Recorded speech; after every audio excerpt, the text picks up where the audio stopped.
نحمده ونستعينه ونستغفره ونؤمن به ونتوكل عليه ونعوذ بالله من شرور أنفسنا ومن سيئات أعمالنا من يهد الله فلا مضل له ومن يضلل فلا هادي له ونشهد أن لا إله إلا الله وحده لا شريك له ونشهد أن سيدنا ونبينا ومولانا محمدا عبده ورسوله أرسله بالحق بشيرا ونذيرا وداعيا إلى الله بإذنه وسراجا منيرا وصلى الله تعالى عليه وعلى آله وأصحابه وبارك وسلم تسليما كثيرا أما بعد فأعوذ بالله من الشيطان الرجيم بسم الله الرحمن الرحيم والعصر إن الإنسان لفي خسر إلا الذين آمنوا وعملوا الصالحات وتواصوا بالحق وتواصوا بالصبر صدق الله العظيم قال رسول الله صلى الله عليه وسلم نعمتان مغبون فيهما كثير من الناس الصحة والفراغ أو كما قال عليه الصلاة والسلام محترم دوستان बुजुर्ग কোরআনে পাকের মধ্যে সূরাগুলোকে তিন ভাগে ভাগ করা হয়েছে। একগুলা যেগুলো খুব লম্বা এবং দীর্ঘ সূরা, একগুলা আছে যেটা মধ্যম পর্যায়ের, আর কিছু সূরা আছে ছোট ছোট সূরাগুলোর মধ্যেই দুই তিনটা সূরা সবচেয়ে বেশি ছোট, সূরা ওয়াল আসর, সূরা কাউসার, সূরা কুল হুয়াল্লাহু আহাদ, সূরা ইখলাস, ছোট ছোট সূরা। সূরা ওয়াল আসরের ব্যাপারে ইমাম শাফি রহমতুল্লাহ আলাইহি বলেন, যদিও সূরা ছোট, 3 আয়াতের একটা ছোট সূরা, কিন্তু এত ব্যাপক অর্থ এই সূরার মধ্যে যে পুরা কোরআনের মধ্যে এসে যায়। অর্থাৎ যদি আল্লাহ তাআলা পুরা কোরআন নাজিল নাও করতেন তো সমস্ত মানব জাতির হেদায়েতের জন্য এই সূরাই যথেষ্ট ছিল।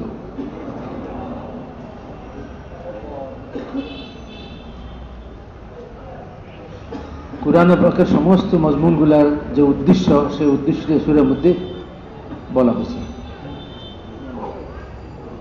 আল্লাহ তাআলা সূরার মধ্যে সময়ের কসম খাইছেন, আসরের ওয়াক্তের কসম খাইছেন।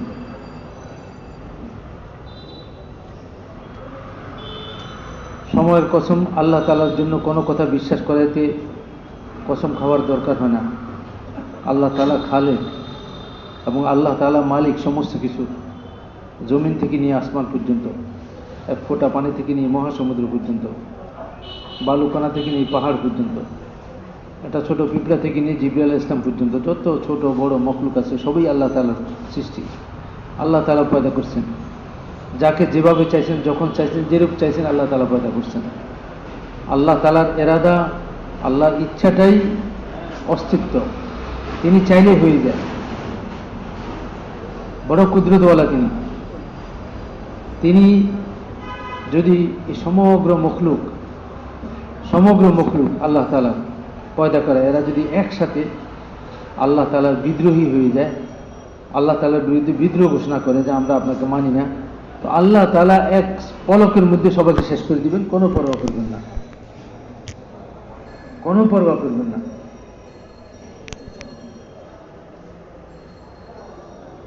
আল্লাহ তাআলা মখলুকের ইবাদতেরও তিনি মুখাপেক্ষি নন।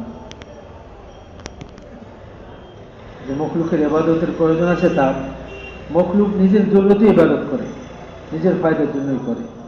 ইবাদত করলে, আল্লাহ তাআলার বন্দেগী করলে তার নিজেরই ফায়দা হবে, না করলে আল্লাহ তাআলার কোনো ক্ষতি হবে না। আল্লাহ তাআলা কারো ভোটে আল্লাহ হন নাই, কারো সমর্থনে আল্লাহ হন নাই। যখন কিছুই ছিল না তখন আল্লাহ তাআলা ছিলেন, কিছুই ছিল না, কোনো কিছুর অস্তিত্ব ছিল না, আল্লাহ তাআলাই ছিলেন। আবার যখন কিছুই থাকবে না, কে থাকবেন? আল্লাহ তাআলা থাকবেন, আল্লাহ তাআলা থাকবেন। আল্লাহ তাআলা সত্তা, চিরঞ্জীব সত্তা, এবং তিনি চিরন্তন সত্তা, কখনো ধ্বংস হবেন না। তার শুরুও নাই, শেষও নাই। তিনি নিরাকার, নিরাধার।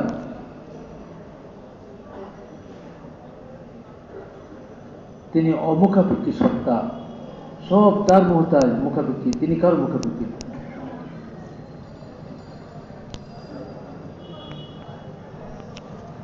তার কোনো প্রয়োজন নাই। তার সত্তা সব রকমের প্রয়োজন এবং জরুরত থেকে পবিত্র।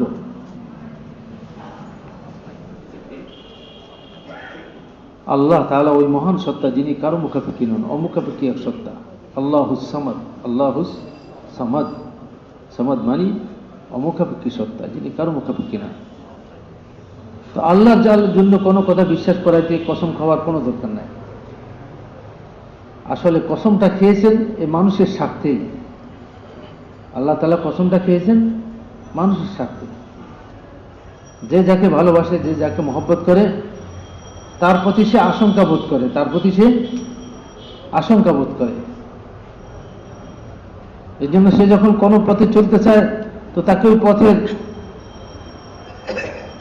চলার সাবধানতাগুলো তাকে স্মরণ করাই দেয়। তো খবরদার, সাবধানে চলিও, বিজি রোড, রাস্তা পার হইতে জানে বামে দেখিও, ট্রাফিক পুলিশের সহযোগিতা নিও।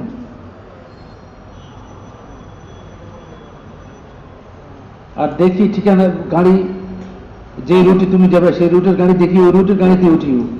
সব গাড়িতে উঠলে হবে না, তোমাকে দেখতে হবে তোমার গাড়ি কত নম্বর গাড়ি ওটা। তুমি যে রুটে যাচ্ছ সেই রুটে কত নম্বর গাড়ি চলে ওটা দেখে লিও।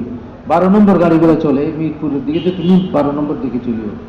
কেন এত সাবধানতা মার পক্ষ থেকে, বাপের পক্ষ থেকে? কারণ সন্তানের প্রতি দরদ, দরদের কারণে আশঙ্কা, দরদের কারণে আশঙ্কা। না জানি ভুল করি বসে, না জানি অ্যাক্সিডেন্ট করে বসে, না জানি ভুল গাড়িতে বসি, আবার কোথায় না কোথায় চলে যায়।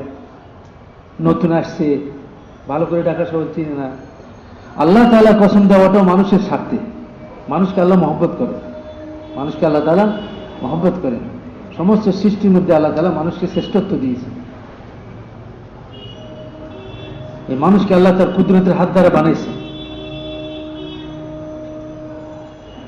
এই মানুষকে দুনিয়াতে পাঠাইছেন, এখন পাঠানোর সময় বলে দিয়েছেন যে সাময়িকভাবে তোমাদেরকে পাঠানো হইতেছে, মাতাউন ইলা হিন।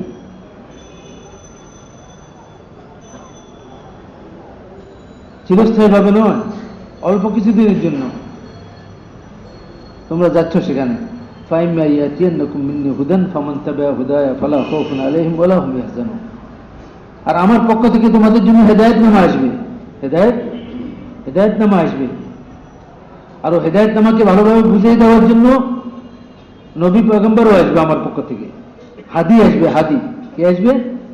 হাদি আসবে, হেদায়েতের মেহনত নিয়ে আসবেন, তোমাদেরকে বুঝিয়ে দিবেন।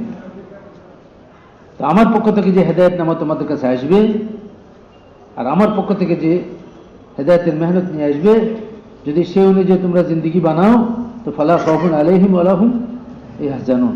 তো তোমাদের জন্য কোনো ভয় নেই, কোনো দুশ্চিন্তাও নেই। দুনিয়ার জীবনও তোমাদের নিরাপদ হবে, আর মওতের পরে অনন্ত জীবনও নিরাপদ, কোনো ভয় নেই। দুনিয়াতেও তোমরা আমার মেহমান, আর আখিরাতেও আমার বিশেষ মেহমান। তোমরা ভিআইপি মেহমান। তোমরা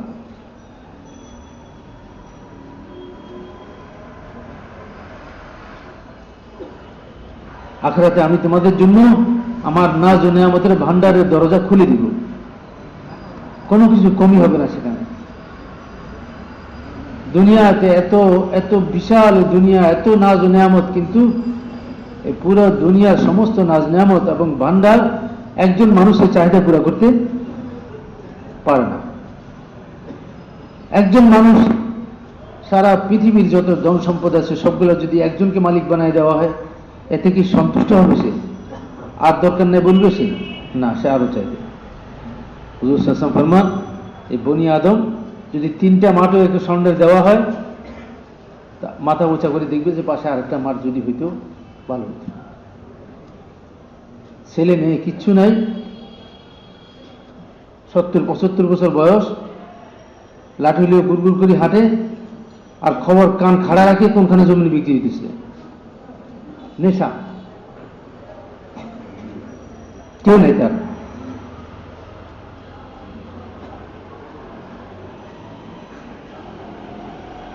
একটা মানুষ কত ঘন্টা দোকানে দেয়, একটা গরু এত ঘন্টা দেয় না পেটের জন্য। পেটের জন্য একটা গরু এত ঘন্টা দেয় না। আপনি কৃষকদেরকে জিজ্ঞেস করে দেখেন, ভরা মৌসুমে একটা গরুকে কতক্ষণ সে চাষের মধ্যে ব্যবহার করে, কয় ঘন্টা? সকাল থেকে নিয়ে 12টা পর্যন্ত শেষ, এরপর সে আরাম করবে। আর একটা মানুষ সকাল গিয়ে দোকানে গিয়ে বসে রাত 12টা পর্যন্ত, আর এর পেট গরুর পেটের 20 ভাগের 1 ভাগও নয়, তারপরে তার পেট ভরে না, নামাজও পড়ে না।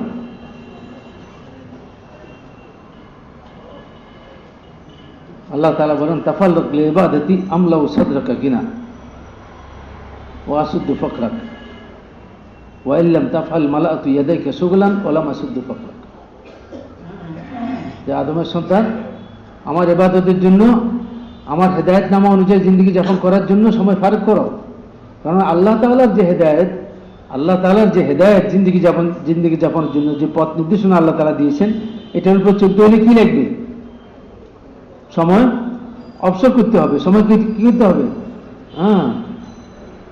নামাজ পড়ার জন্য কোথায় আসতে হবে? হজ করার জন্য হজে যেতে হবে। ঈমান বানাবার জন্য আল্লাহর রাস্তায় যেতে হবে।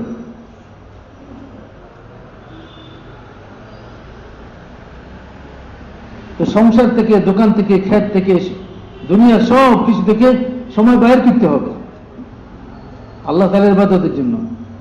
আল্লাহ তাআলা বলেন, তুমি যদি সময় বাহির করো, খালি করো আমার ইবাদতের জন্য, বন্দেগীর জন্য, যে উদ্দেশ্য তোমার বানাইছি, যে হেদায়েতনামা তোমার কাছে আমি পাঠিয়েছি নবীর মাধ্যমে, ওই হেদায়েতনামার উপরে জিন্দগি উঠানোর জন্য যদি সময় ফারাক করো, তাহলে আমি তোমার অন্তরকে ধনী বানাই দিব। আমলাউ সাদরাকা গিনা, তোমার অন্তরকে ধনাঢ্যতা দ্বারা ভরে দিব আমি।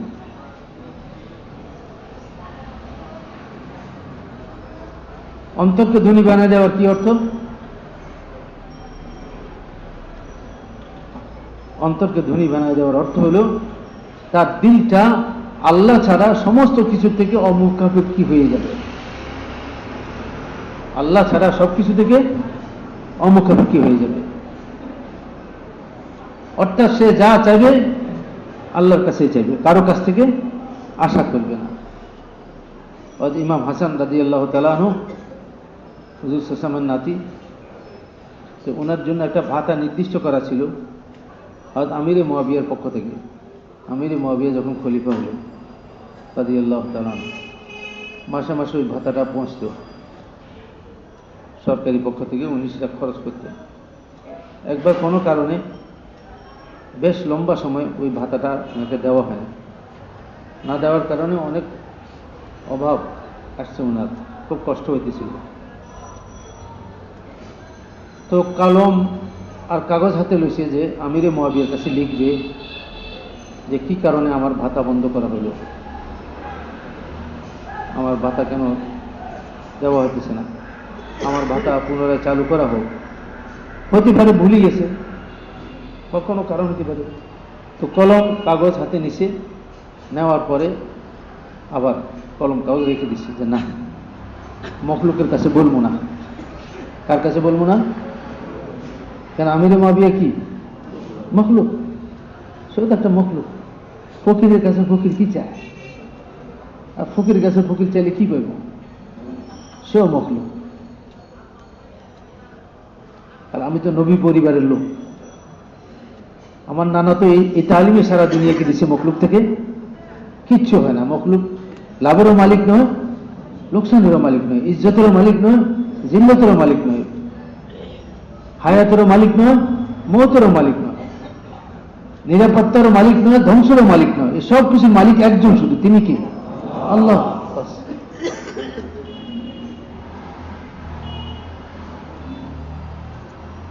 এটাই সবক আমাদের।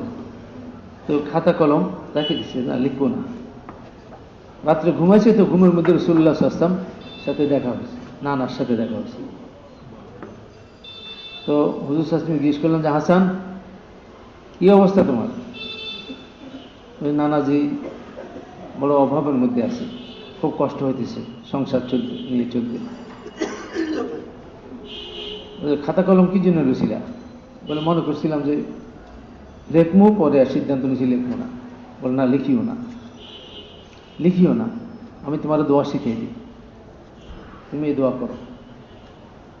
আল্লাহুম্মা আকযিফ ফি কলবি রাজাক ওয়াক্তা রাজাই আম্মান সিওয়াকা হাত্তা লা আরজু আহাদান গায়রাক। ইয়া আল্লাহ, আমার অন্তরের মধ্যে আপনার থেকে পাওয়ার আশা ঢেলে দেন, আমার অন্তরকে ভরি দেন এই আশা, যে এই আপনার থেকে পাওয়ার আশা দিই, আমার অন্তরের মধ্যে আপনি ছাড়া কারো থেকে পাওয়ার আশাই না থাকে। হাত্তা লা আরজু আহাদান গায়রাক, যাতে আমার দিলের মধ্যে কখনো আপনি ছাড়া অন্যের প্রতি আমার দিল না ঝুঁকে।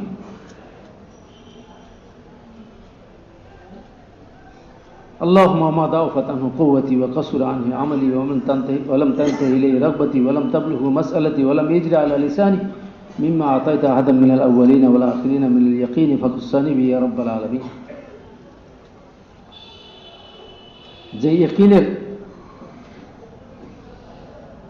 মহামূল্যবান সম্পদ দ্বারা আপনি আপনার নেক বান্দাদেরকে, আপনার মুখলেস বান্দাদেরকে আপনি সম্মানিত করেছেন, সেই ইয়াকিন আমাকে নসিব করেন, আপনার ওয়াদার উপর ইয়াকিন। আমার অন্তর থেকে মখলুকের বিশ্বাস, মখলুকের প্রতি আশা, ভরসা, এসব কিছু আমার অন্তর থেকে বাইর করে দেন। আমার অন্তরে যেন আশা, ভরসা শুধু আপনার জাত আর আপনার সত্তার সাথে এটা জড়িত থাকে, আর কারোর সাথে নয়।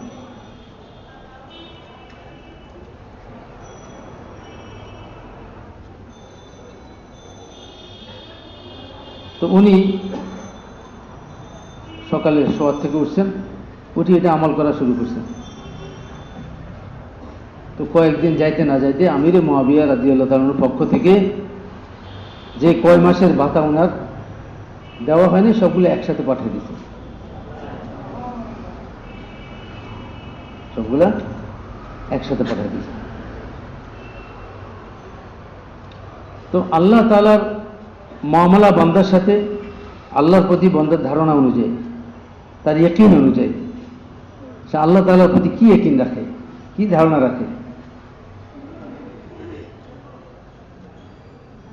তো আল্লাহ তাআলা কসম দিতেছেন, এই কসম দেওয়াটা নিজের স্বার্থ নয়, বরং বান্দাদের স্বার্থে।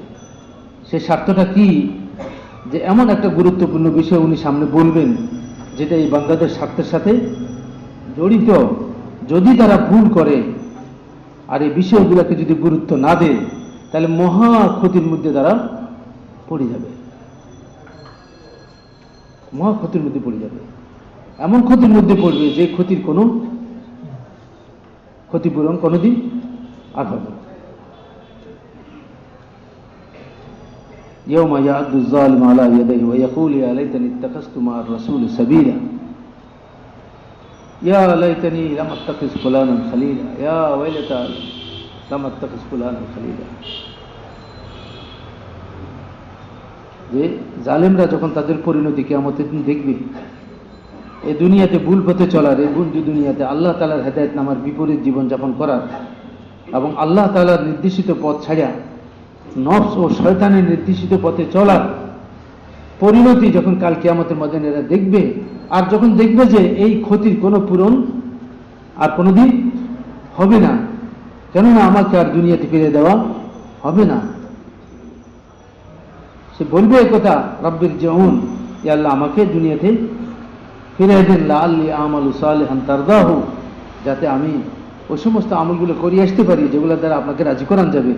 যে নির্দেশনামা, যে হেদায়েতনামা আপনি দুনিয়াতে পাঠাইছিলেন, ইয়া আল্লাহ আমি নফস শয়তানের ধোঁকায় পড়ি, আমি ওই হেদায়েতনামাগুলা, নির্দেশনামাগুলার কোনো পরোয়া করি নাই, আমি আমার নফসের গোলাম হইয়া চলছি, মন খাহেশ প্রবৃত্তির গোলাম হইয়া চলছি, আমি আমার জীবনের সমস্ত পুঁজিগুলাকে ধ্বংস করে দিছি, সব বাজে রাস্তায়, খারাপ রাস্তায়।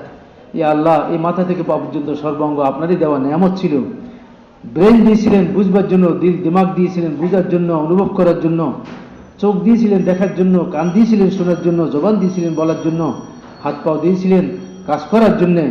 ইয়া আল্লাহ, আমি সবগুলাকে নষ্ট করছি, বরবাদ করছি। এসব পুঁজিগুলাকে আমি বিপথে আর কুপথে আর অপথে ব্যবহার করছি।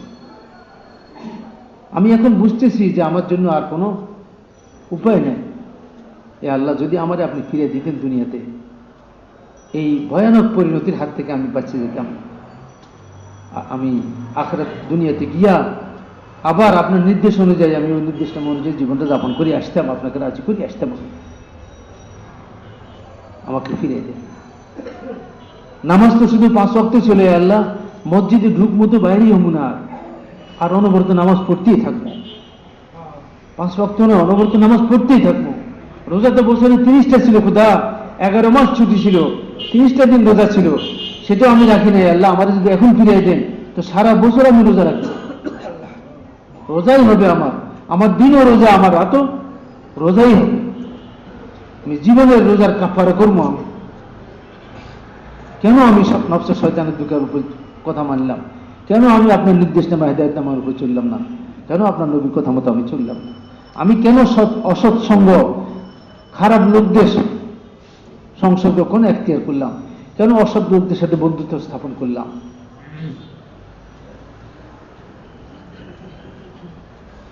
কেন খারাপ লোকদের সাথে আমি আড্ডা দিলাম? কেন চায়ের দোকানে বসি ঘন্টাকে ঘন্টা উজির নাজির মারতাম? আমার কি দরকার ছিল? আমার কি মূল্যায়ন ছিল? আমার কি অবস্থান ছিল যে আমি এই সমস্ত কথাবার্তা বলার দ্বারা আমার কি ফায়দা? আর সরকারের কি ক্ষতি বা পাবলিকের কি লাভ? আমার সেখানে বইয়া ঘন্টাকে ঘন্টা এই সমস্ত গীবত আর শিকায়তের মধ্যে, আজেবাজে কথাবার্তার মধ্যে, এগুলোর মধ্যে, হাসি তামাশার মধ্যে আমার চায়ের আসরের মধ্যে ঘন্টাকে ঘন্টা চলে যেতে হয়। আল্লাহ, 1 ঘন্টায় 30 পারা কোরআনের 3 পারা পড়া যায়। আমি এরকম ঘন্টাকে ঘন্টা শুধু গীবত শিকায়ের মধ্যে আর চায়ের আসরের মধ্যে কাটাইছি, আর বন্ধু বান্ধবদের সাথে হাসি তামাশার মধ্যে কাটাইছি। আমি জীবনের কোনো মূল্যায়ন করি নাই। জীবন যে এত মূল্যবান, সময় যে এত মূল্যবান, প্রত্যেকটা স্বাদ যে এত মূল্যবান, ইয়া আল্লাহ আমি দুনিয়াতে অনুভব করি এই জিনিসটা।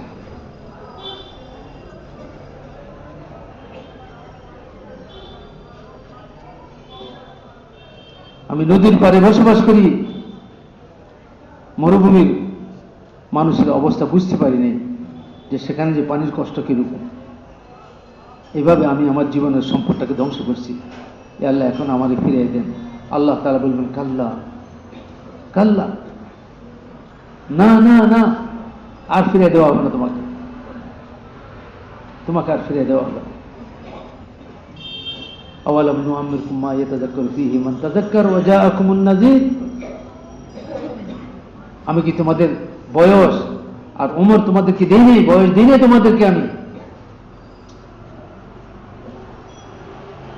আর এমন সমস্ত ঘটনা বলি কি আমি তোমাদের সামনে ঘটে নেই যেগুলো থেকে তুমি উপদেশ দিতে পারতা, শিক্ষা নিতে পারতা? কত মানুষের মৃত্যু, কত মানুষের জানাজা, কত হালাত আর অবস্থা। সকালে যে কোটি টাকার মালিক, বিকালে সে রাস্তার ফকির।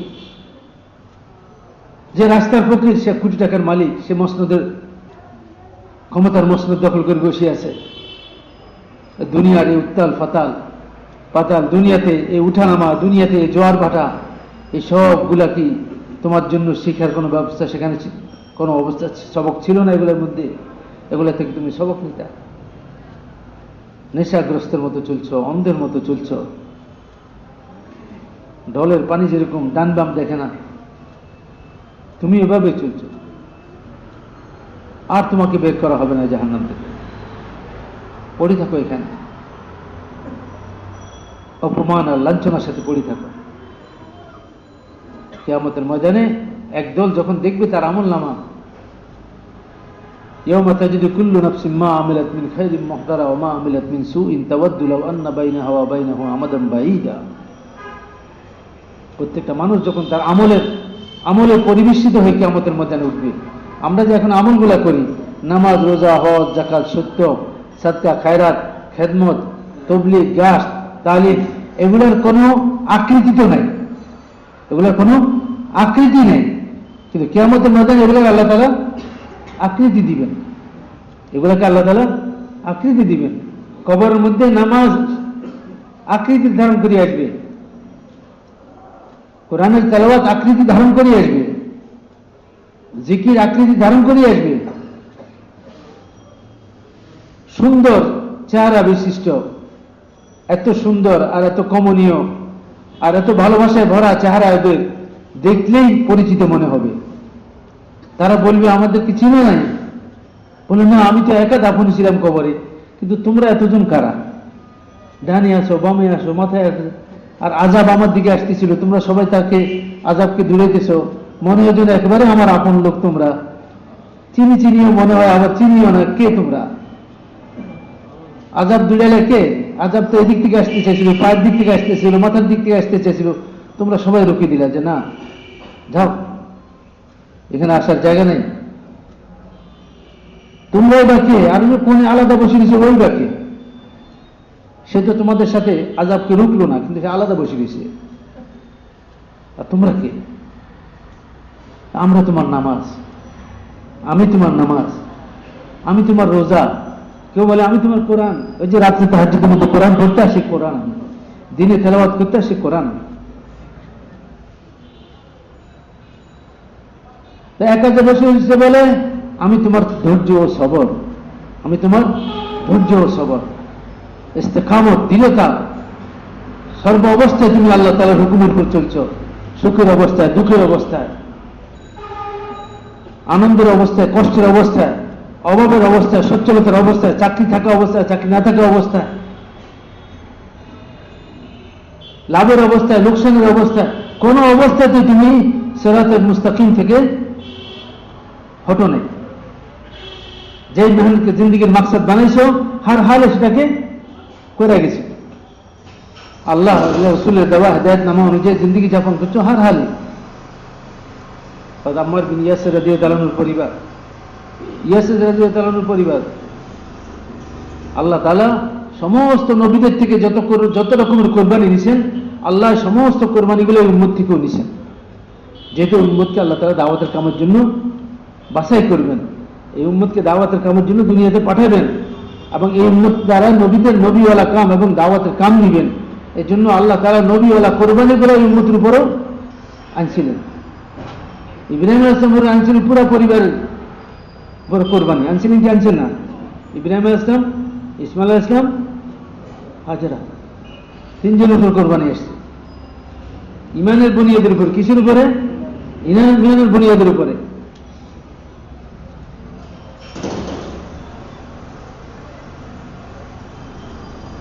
তো আল্লাহ তাআলা এই উম্মতের সাহাবা কিরামদের মধ্যে হযরত আম্মার, হযরত ইয়াসির রাদিয়াল্লাহু আনহু পরিবার, হযরত ইয়াসির রাদিয়াল্লাহু আনহু তিনি, ওনার ছেলে আম্মার আর ওনার বিবি সুমাইয়া, এই তিনজনের উপরে কোরবানি একটি ইমানের বুনিয়াদের উপরে। অপরাধ যেহেতু তারা লা ইলাহা ইল্লাল্লাহ বলছে, আল্লাহ থেকে হয় এই কথা বলছে, আল্লাহই বড়, আল্লাহর হাতে সবকিছু। তো এই অপরাধে পুরো পরিবারকে শাস্তি দেওয়া হইতেছিল। ইয়াসির রাদিয়াল্লাহু তাআলা আনহু কে শাস্তি দিতে দিতে জালেমরা এই পর্যায়ে শাস্তি দিছে যে দুই পাও ওটের দুই ওটের সাথে বাইন্ধা দুই উটকে দুই দিকে দৌড়াইছে, তো দুই টুকরা হয়ে গেছে কুরবানি। সুমাইয়া রাদিয়াল্লাহু তাআলা আনহা বৃদ্ধা মহিলা, আবু জাহেল মালউন, আল্লাহ তাআলা লানত তার উপরে। সে এতটুকু রেয়াত করে যে বৃদ্ধা মহিলা, সে তার বর্ষা নিক্ষেপ করছে তার লজ্জাস্থানে, শহীদ হয়ে গেছে।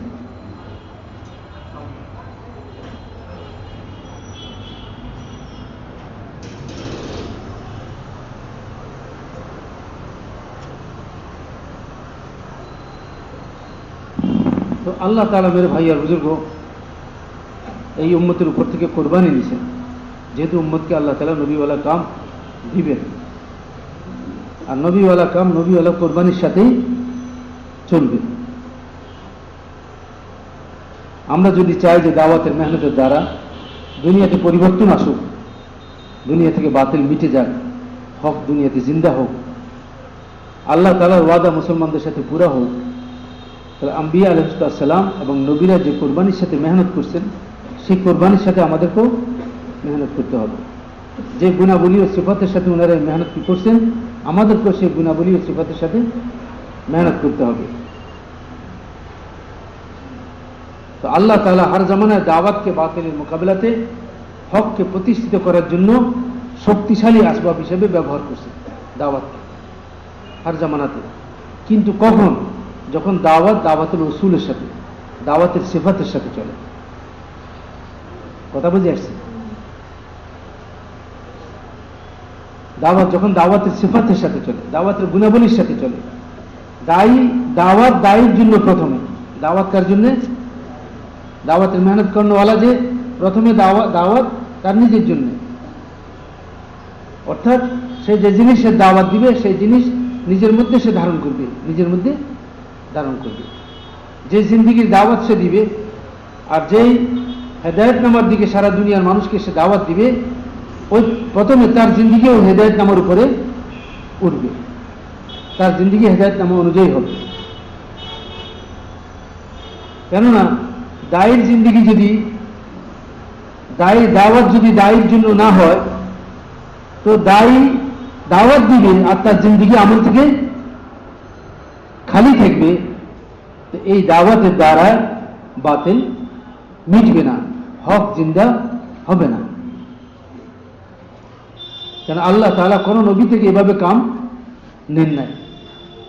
যত নবী আল্লাহ তাআলা দুনিয়াতে পাঠিয়েছেন, আদম আলাইহিস সালাম থেকে নিয়ে হুজুর সাল্লাল্লাহু আলাইহি ওয়াসাল্লাম পর্যন্ত সমস্ত নবীদের জিন্দিগি দাওয়াতের ময়দানে উম্মতের জন্য নমুনা ছিল। উম্মতের জন্য কি ছিল? নমুনা ছিল।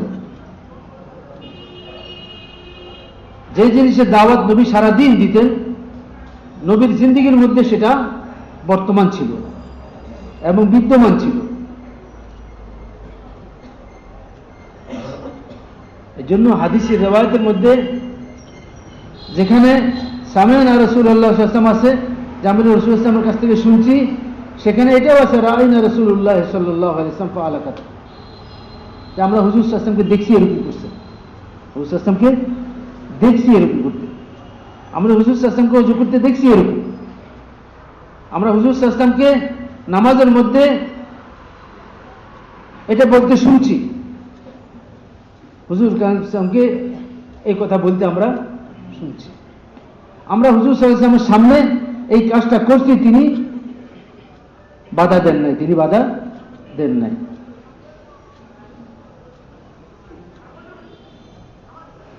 কথা বুঝে আসছে? তো দায়ের জিন্দিগিকে দেখা হয়।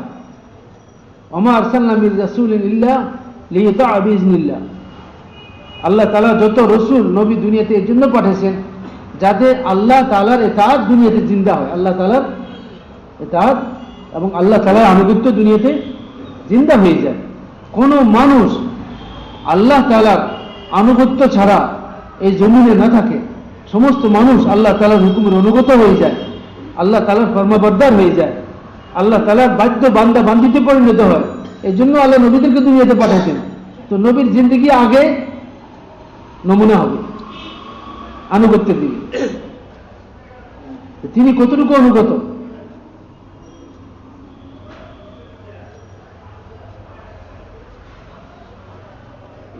এর জন্য দায়ের জন্য জরুরি দায়ের জিন্দিগি কি হয়? নমুনা হয়। এবং দায়ী নবুয়তওয়ালা কামকে নবুয়তওয়ালা সিফাতের সাথে করে।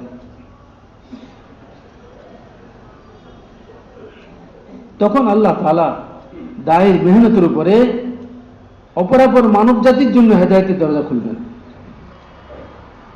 দায়ের কোরবানির উপরে একজন দায়ীকে আল্লাহ লাখো লাখো ইনসানের হেদায়েতের জন্য জরিয়া বানাবেন। একজন দায়ীকে, একজন নবী তার কওমের মধ্যে লক্ষাধিক কয়েক লক্ষ লোকের এই জাতি, এই কওম সব নাফরমানির মধ্যে, সব শিরকের মধ্যে, কুফরের মধ্যে ডুবা আছে। আর এই সব কিছুর মোকাবেলাতে দাওয়াত দেনওয়ালা আল্লাহর দিকে কয়জন? একজন। এই কুফরের গভীর অন্ধকার, এই কুফর ও শিরকের বিশাল এই পাহাড় আর জমানো এই বরফ ভেঙ্গে টুকরে টুকরা হয়ে গেছে একজন দায়ীর মেহনতের উপরে, একজন দায়ীর মেহনতের উপরে। ফেরাউনের মোকাবিলাতে মুসা আলাইহিস সালাম কে? মুসা আলাইহিস সালাম। 80,000 জাদুকর এক মাঠের মধ্যে, 80,000 জাদুকর এক মাঠের মধ্যে, 80,000 বাতিল, 80,000, আর এর মোকাবেলায় হকওয়ালা একজন।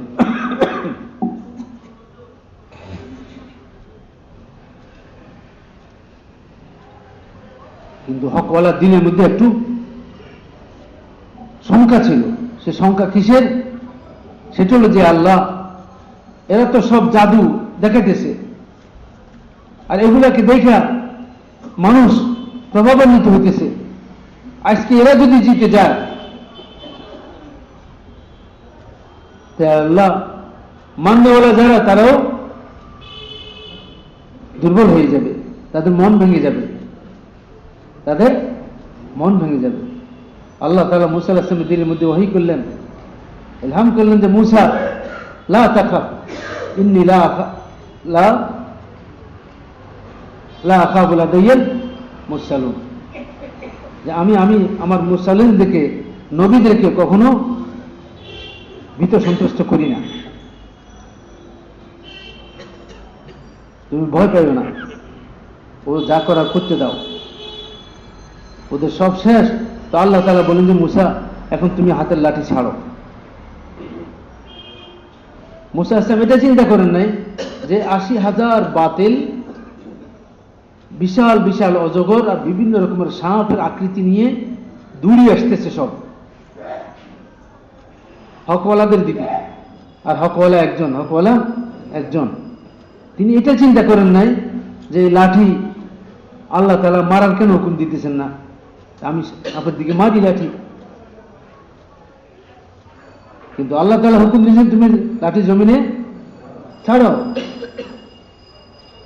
তো দায়ী যেহেতু আল্লাহ তাআলার হুকুম পুরা করার মধ্যে আদর্শ, আনুগত্যের মধ্যে আদর্শ, সে কখনো হুকুম পুরা করতে চিন্তা করবে না,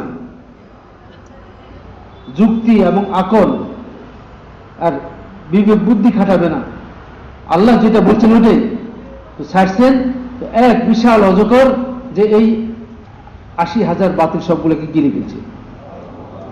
এখন দেখেন 80,000 এই জাদুকর যারা ছিল তারা সব সেজদা পড়ে গেছে। কোথায় পড়ে গেছে?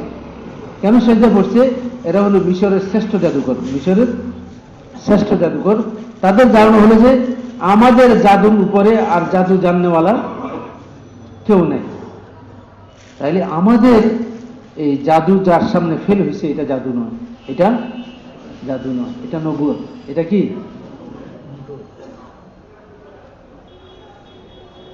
এটা তো নবুয়ত এবং মুজিজা নবী। তো তারা সবাই সিজদার মধ্যে পড়ে গেছে। কিভাবে আল্লাহ তাআলা দিন চিন্তা করবেন, কিভাবে আল্লাহ তাআলা বাতিলকে খতম করবেন, কিভাবে আল্লাহ তাআলা হককে চিন্তা করবেন, এটা আল্লাহর ব্যাপার। কার ব্যাপার ভাই? আল্লাহ তাআলার ব্যাপার। আমাদেরকে বলা হয়েছে মেহনত নবীর তরিকায়, কোরবানি নবীর তরিকায়, দাওয়াত নবীর তরিকায়। আল্লাহ হার জামানা নবীদের দাওয়াতের উপর যেভাবে হেদায়েতের দরজাটা খুলছেন, দিনকে চিন্তা করছেন, কিয়ামত পর্যন্তের জন্য আল্লাহ তাআলার একই সুন্নত।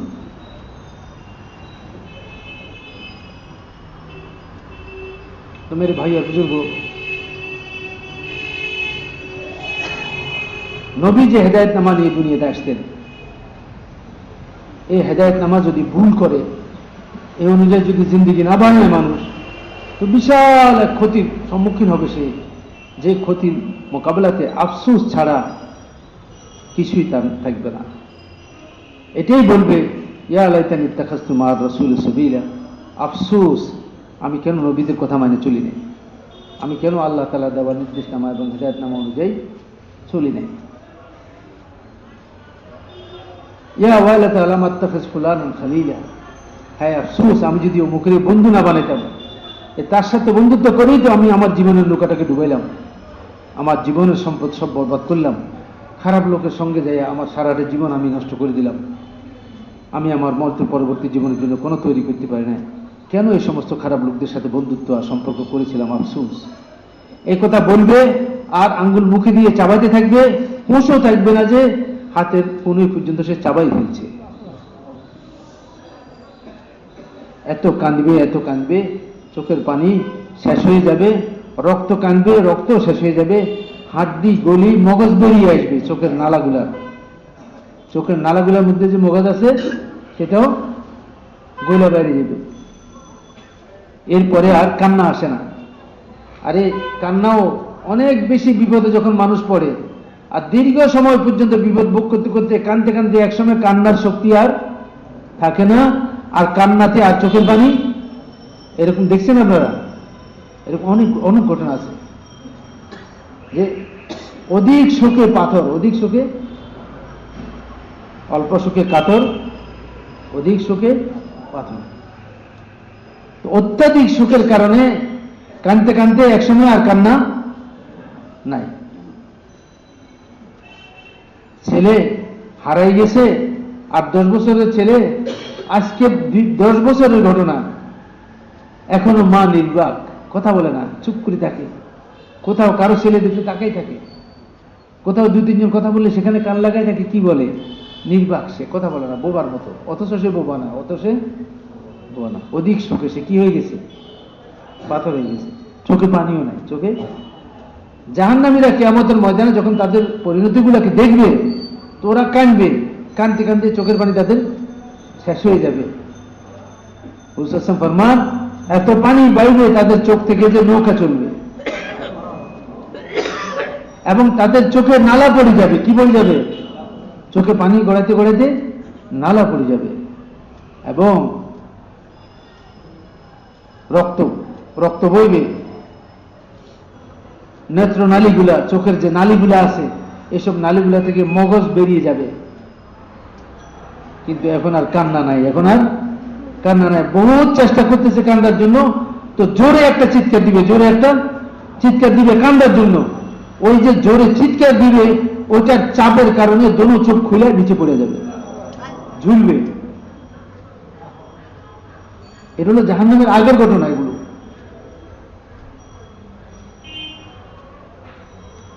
চোখ ঝুলবে নিচে, জোরে চিৎকার দিছে কান্দার জন্য, কান্না আসে না কেন?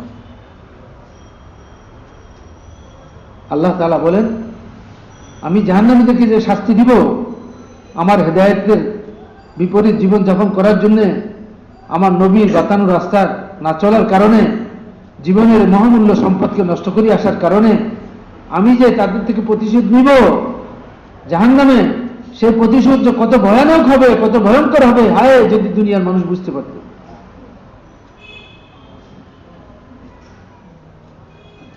শাস্তি, কষ্ট দেওয়া কোনো মানুষকে রাগ গোস্বার কারণে, কিন্তু আপনি শাস্তি দিলে একটা লোককে হাত পাও বাঁধা পিটাতে পারবেন, মারতে পারবেন, জেলে থানায় নিয়ে তারে পিটাতে পারবেন, বন্দী করে রাখতে পারবেন, এইগুলাই তো নাকি আর কি?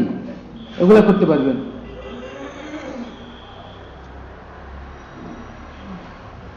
কিন্তু তার মনের উপর কি আপনি কোনো কন্ট্রোল করতে পারবেন? তার মনকে কি আপনি আপনার শাস্তির আওতায় আনতে পারবেন? আপনি যখন তাকে শাস্তি দিচ্ছেন, তার মন অন্যদিকে অন্য কিছু চিন্তা করতেছে, সেটা হচ্ছে যে এখান থেকে বাইরে রাস্তা চিন্তা করতেছে। তো যখন মানুষের মন ডাইভার্ট হয়ে যায়, অন্যদিকে ফিরে যায়, তখন কষ্টটা কি হয়ে যায়? লঘু হয়ে যায়, কষ্টটা কম অনুভব হয়। অনেক সময় মানুষ দেখা যায় হাতের বাহুর মধ্যে দেখা যাচ্ছে প্রায় 1 বিঘার জায়গায় রক্তে লাল হয়ে গেছে। আপনি জিজ্ঞেস করছে, ভাই কি ব্যাপার, আপনার এখানে কি রক্ত কেন? বলে কোথায়? বলে আমি তো খেয়াল করি না। খুলে দেখে যে প্রায় 1.5 ইঞ্চির মতো কাটা। বলে আরে কি ব্যাপার? এরকম ঘটনা কি ঘটে? বহুত ঘটে। অন্য মনস্ক ছিল। কি ছিল? অন্য মনস্ক ছিল। সে অন্য মনস্কতা মানুষকে অনেক সময় কষ্টটা কি করে দেয়, তার জন্য কষ্টটা লাঘব করে দেয়। আর দুনিয়ার কারো হাতে কারো মন নাই। এমনকি যে লোকটাকে আপনি ফাঁসির কাস্টে নিয়ে যেতেছেন, সে যদি মুমিন হয় আর মজলুম হয়, সে ফাঁসির কাছে দাঁড়িয়ে জান্নাতের মঞ্জর দেখতে থাকে, তো ফাঁসির কষ্ট তার কাছে কম লাগে। তার কাছে, অথবা জল্লাদ তার মাথা কাঠের সাথে বাঁধি ফেলছে, এক্ষুনি তরবারি মারবে, আর তারা বলা হতেছে যে তোমার শেষ জীবনের শেষ মুহূর্ত এটাই, তুমি যা কিছু বলার তোমার প্রতিপালকের কাছে বলো। এক মুমিনের সঙ্গে কি বলবে বলেন? এবং আখিরাত তার সামনে এসে যাবে, আর তার আখিরাতের যদি তার সামনে আসে, জান্নাত তার সামনে আসে, তো এই কষ্ট তার জন্য কোনো কিছুই মনে হবে না। আল্লাহ তাআলা বলেন, আমি যে জাহান্নামীদেরকে শাস্তি দিব, আমি তাদের শরীরকেও শাস্তি দিব, তাদের মনকেও শাস্তি দিব। আমি তাদের শরীর ও মন উভয়কে শাস্তি দিব। তাদের মনকে আমি এদিক সেদিক যাইতে দিব না। 100 ভাগ আমার শাস্তির মজা অনুভব করতে মনকেও লাগাই দিবে, যে মন অনুভব কর।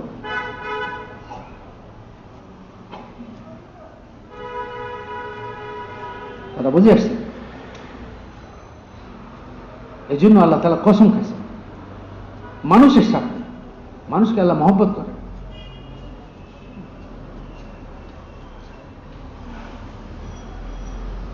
আল্লাহ তাআলা বলেন, আমি গোপন ছিলাম, আমি গোপন ভান্ডার ছিলাম। আমি যখন চাইলাম যে আমি আমাকে প্রকাশ করব, তো আমি ইনসানকে পয়দা করলাম, মখলুক পয়দা করলাম। কি পয়দা করলাম? হ্যাঁ, মানুষ পয়দা করলাম। তারা আমার গুণগান গাইবে, তারা আমার পরিচিতি দিবে, তারা আমার বড়াই বলবে, আমার সত্তা, আমার গুণাবলী সম্পর্কে তারা আলোচনা করবে। মানুষ আমাকে চিনবে, আমাকে জানবে। কথা বুঝে আসতে পারে ভাই? এই জন্য আল্লাহ তাআলা চান না এটা যে মানুষ ক্ষতিগ্রস্ত হোক। তাই আল্লাহ তাআলা কসম দিয়ে বলছেন, ওয়াল আসরে, আমি আসরের সময়ের কসম দিচ্ছি, আসরের নামাজের কসম দিচ্ছি, সময়ের কসম দিচ্ছি। কেননা সময় হলো মানুষের জীবনের সবচেয়ে বড় পুঁজি। বরফের চাকা গলে যায়, থাকে না। কথা বুঝে আসছে ভাই? নেমাতানে মাকবুনুন ফীহিমা কাসীরুম মিনান নাস, আস-সিহহাতু ওয়াল ফারাগ। দুইটা নিয়ামত আল্লাহ তাআলা মানুষকে দিয়েছেন। বেশিরভাগ মানুষ কাছে এই দুইটা নিয়ামত অবহেলিত। এই দুইটা নিয়ামত বেশিরভাগ মানুষের কাছে অবহেলিত। মানুষ কোনো মূল্যায়ন করে না দুইটা নিয়ামতের। যত্র তত্র যেখানে ইচ্ছা সেখানে দুই নিয়ামত নষ্ট করতেছে। কি কি? আস-সিহহাতু ওয়াল ফারাগ, সুস্থতা এবং অবসর জীবন। সুস্থতা এবং অবসর জীবন, ফারেক জীবন। ফারেক একটা লোক বেকার সময় কাটাতেছে, তাকে বলেন মসজিদে আসার জন্য, তাকে বলেন তালিমে বসার জন্য, তাকে বলেন গাছতে যাওয়ার জন্য, তাকে বলেন 3 দিনের জামাতের সাথে যাওয়ার জন্য, তাকে বলেন চিল্লা যাওয়ার জন্য, 3 চিল্লা যাওয়ার জন্য, সে তৈরি হবে না। হাজারো রকমের সে ওজর দেখাবে, অপারগতা দেখাবে। তাকে বলেন নামাজে আসার জন্য, তাকে বলেন যে তোমার উপর হজ ফরজ, তুমি হজ করো। আল্লাহ রাসূল বলছেন, যার উপর হজ ফরজ হলো আর সে হজ করলো না, এই অবস্থায় মারা গেল, সে ইহুদি হয়ে মরুক আর নাসারা হয়ে মরুক, তার ব্যাপারে আমি কোনো পরোয়া করি না। তুমি হজ করো।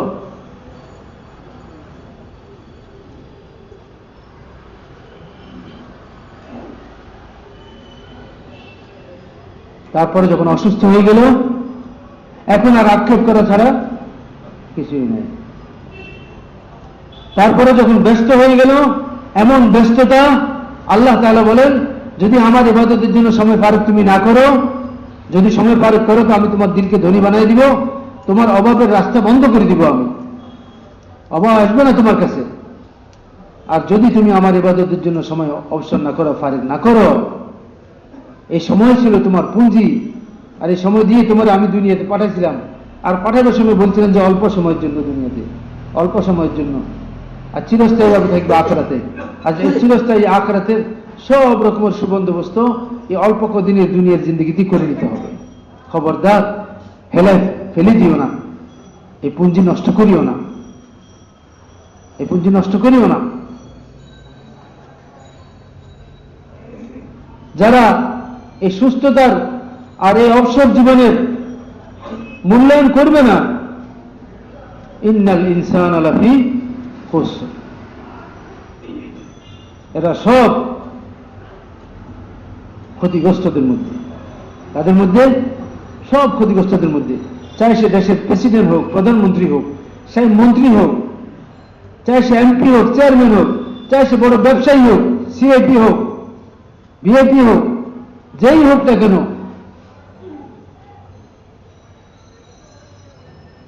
বাচ্চা থেকে নিয়ে ফকির পর্যন্ত, প্রেসিডেন্ট থেকে নিয়ে ঝাড়ুদার পর্যন্ত সমস্ত মানুষ সম্পর্কে বলা হয়েছে, সাদা কালো গোরা, যে কোনো ভাষার, যে কোনো জবানের, যে কোনো দেশের, যদি সে তার জীবনের মূল্যায়ন না করে, সময়ের মূল্যায়ন না করে এবং আল্লাহ তাআলার হেদায়েত অনুযায়ী যদি জীবনযাপন না করে, তো এই লোকটা কিসের মধ্যে আছে? মহা ক্ষতির মধ্যে আছে। কিসের মধ্যে আছে? মহা ক্ষতির মধ্যে আছে। এত বড় ক্ষতি, যেই ক্ষতির কোনো ক্ষতিপূরণ হবে না, এই লোকসানের কোনো ক্ষতিপূরণ হবে না, এই ব্যর্থতার কোনো ক্ষতিপূরণ নাই।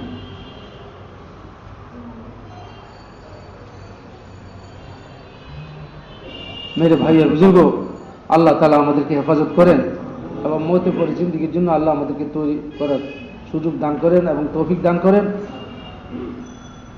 এই হতভাগ্যদের থেকে আল্লাহ তাআলা আমাদেরকে হেফাজত করেন। এরা হতভাগ্য, যা আল্লাহ তাআলার দেওয়ায় নাজ নিয়ামতকে আল্লাহ তাআলার নির্দেশ অনুযায়ী, আল্লাহ পাকের হুকুম অনুযায়ী, আল্লাহ তাআলার পাঠানো হেদায়েতনামা অনুযায়ী ব্যবহার করে নেয়, তারা হতভাগ্য, তারা হতভাগ্য। ইল্লাল্লাযীনা আমানু ওয়া আমিলুস সালিহাত, কিন্তু ওই সমস্ত লোকরা যারা আল্লাহ তাআলার হেদায়েত অনুযায়ী জীবনযাপন করছে। ইল্লাল্লাযীনা আমানু, যারা ঈমান এনেছে, আল্লাহকে বিশ্বাস করছে, আল্লাহর জাত ও সিফাতের উপরে বিশ্বাস স্থাপন করছে, আল্লাহ তাআলার ওয়াদার উপরে ইয়াকিন করছে, নবীর নবুয়তের উপরে ঈমান এনেছে, নবীর তরিকার মধ্যে কামিয়াবির ইয়াকিন করছে, আর নবী যত আমল বাতাইছেন, হার আমলের যে উপরে যত ওয়াদা করছেন, সমস্ত ওয়াদার উপরে ইয়াকিন করছে, আর এই ওয়াদার বুনিয়াদের উপর সমস্ত আমলগুলোকে পুরা করছে। এটাই হলো লা ইলাহা ইল্লাল্লাহ মুহাম্মাদুর রাসূলুল্লাহ মতলব, যে আমি আল্লাহকে বিশ্বাস করি, আল্লাহ তাআলার গুণাবলীর সাথে, আল্লাহ পাকের একত্ববাদ ও তাওহীদকে আমি বিশ্বাস করি যে তিনি এক, তার সাথে কোনো শরীক নাই। তিনি সব জায়গায় সব বিষয়ে এককভাবে করেন, তিনি কারো শরীকই পছন্দ করেন না। তার বাদশাহীর মধ্যে কোনো শরীক তিনি পছন্দ করেন না, তিনি একক বাদশাহ। লা ইলাহা ইল্লাল্লাহ মুহাম্মাদুর রাসূলুল্লাহ, সমগ্র দুনিয়ার সমস্ত শ্রেণীর মানুষের কামিয়াবি এবং সফলতা আল্লাহ তাআলার হুকুম পুরা করার মধ্যে, হযরত মুহাম্মদ সাল্লাল্লাহু আলাইহি ওয়াসাল্লামের তরিকায় জীবনযাপন করার মধ্যে। এই হেদায়েতনামায়, নির্দেশনামা নিয়ে আল্লাহ যুগে যুগে নবীদেরকে পাঠিয়েছেন, আর কিয়ামত পর্যন্তের জন্য আল্লাহ হযরত মুহাম্মদ রাসূলুল্লাহ সাল্লাল্লাহু আলাইহি ওয়াসাল্লামকে নবী বানাই এই হেদায়েতনামা দিয়ে পাঠিয়েছেন। মক্কার ওই বালুর প্রস্তরময় জমিন থেকে তিনি আওয়াজ লাগাইছেন, কিয়ামত পর্যন্ত সর্বশেষ ইনসান পর্যন্ত ব্যক্তিকে খেতাব করে বলছেন, কুল ইয়া আইয়ুহান নাস ইন্নী রাসূলুল্লাহি ইলাইকুম জামিআ। হে মুহাম্মদ সাল্লাল্লাহু আলাইহি ওয়াসাল্লাম, আপনি বলুন, হে দুনিয়ার সর্বশেষ ইনসান পর্যন্ত, সব তবকা, সব শ্রেণী, সব রঙের, সব ভাষার, সব মানুষ, তোমরা শুনে রাখো আমার কাছ থেকে যে আমি তোমাদের কাছে আল্লাহর পক্ষ থেকে প্রেরিত এক রাসূল, আখেরি নবী। আমি আল্লাহর কাছ থেকে ওই পয়গাম নিয়ে আসছি যে পয়গাম সর্বযুগে সমস্ত নবীরা নিয়ে আসতেন। হে দুনিয়ার ইনসান, যে যেখানেই থাকো না কেন, যদি তোমরা আমার পয়গাম অনুযায়ী, আমি যে পয়গাম আল্লাহ তাআলার কাছ থেকে, নির্দেশনামা আল্লাহর কাছ থেকে নিয়ে আসছি, আমার আল্লাহকে বিশ্বাস করো, আল্লাহর উপর ঈমান আনো, আর আমার নবুয়তকে বিশ্বাস করো, নবুয়তের উপর ঈমান আনো, আর আমার বাতানো আল্লাহ তাআলার পক্ষ থেকে যে নির্দেশনামা আছে, এই নির্দেশনামা অনুযায়ী জিন্দেগি যাপন করো, তো আমি তোমাদের জন্য দুনিয়াতে এবং আখিরাতে কামিয়াবি ও সফলতার ওয়াদা করতেছি। আল্লাহ তোমাদেরকে দুনিয়া এবং আখিরাতে কামিয়াবি দিবে। হুজুর সাল্লাল্লাহু আলাইহি ওয়াসাল্লাম আওয়াজ লাগাইছেন।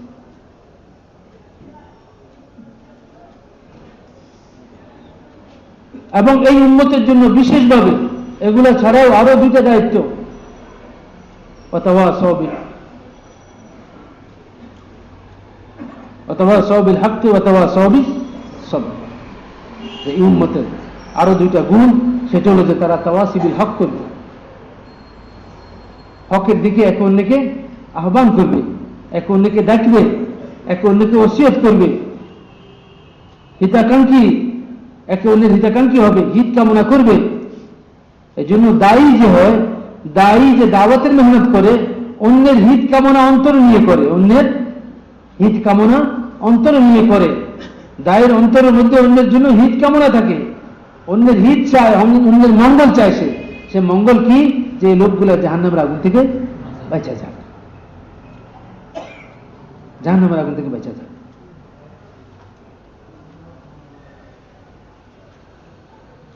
দায়ের অন্তরের মধ্যে সব সময় মঙ্গল কামনা থাকে অন্যের জন্য, হিত কামনা থাকে অন্যের জন্য। যে অন্যের হিত কামনা করে, সে মঙ্গল কামনা করে, যে আল্লাহ একে ইমানের তৌফিক দে, আল্লাহ একে আমলের তৌফিক দে, আল্লাহ তাআলা একে দ্বীনের উপর চলার তৌফিক দে, আল্লাহ একে দুনিয়া আখিরাতে কামিয়াব করে দে, আল্লাহ তাআলা একে জাহান্নামের আগুন থেকে বাঁচান, আল্লাহ একে হেদায়েত দান করেন। এই হিত কামনা অন্তরের মধ্যে নিয়ে মানুষের দ্বারে দ্বারে আল্লাহ তাআলার দেওয়া জান ও মালকে নিয়ে সে মেহনত করতে থাকে নববী তরিকায়। কোন তরিকায়? নববী তরিকায়। নিজের মন মতো না, নিজের ইচ্ছা মতো না,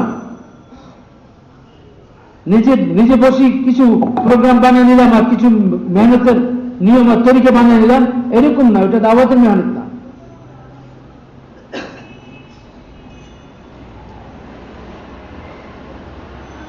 এটা তো হুজুর সাল্লাল্লাহু আলাইহি ওয়াসাল্লামের তরিকা মেহনত দিতে হবে।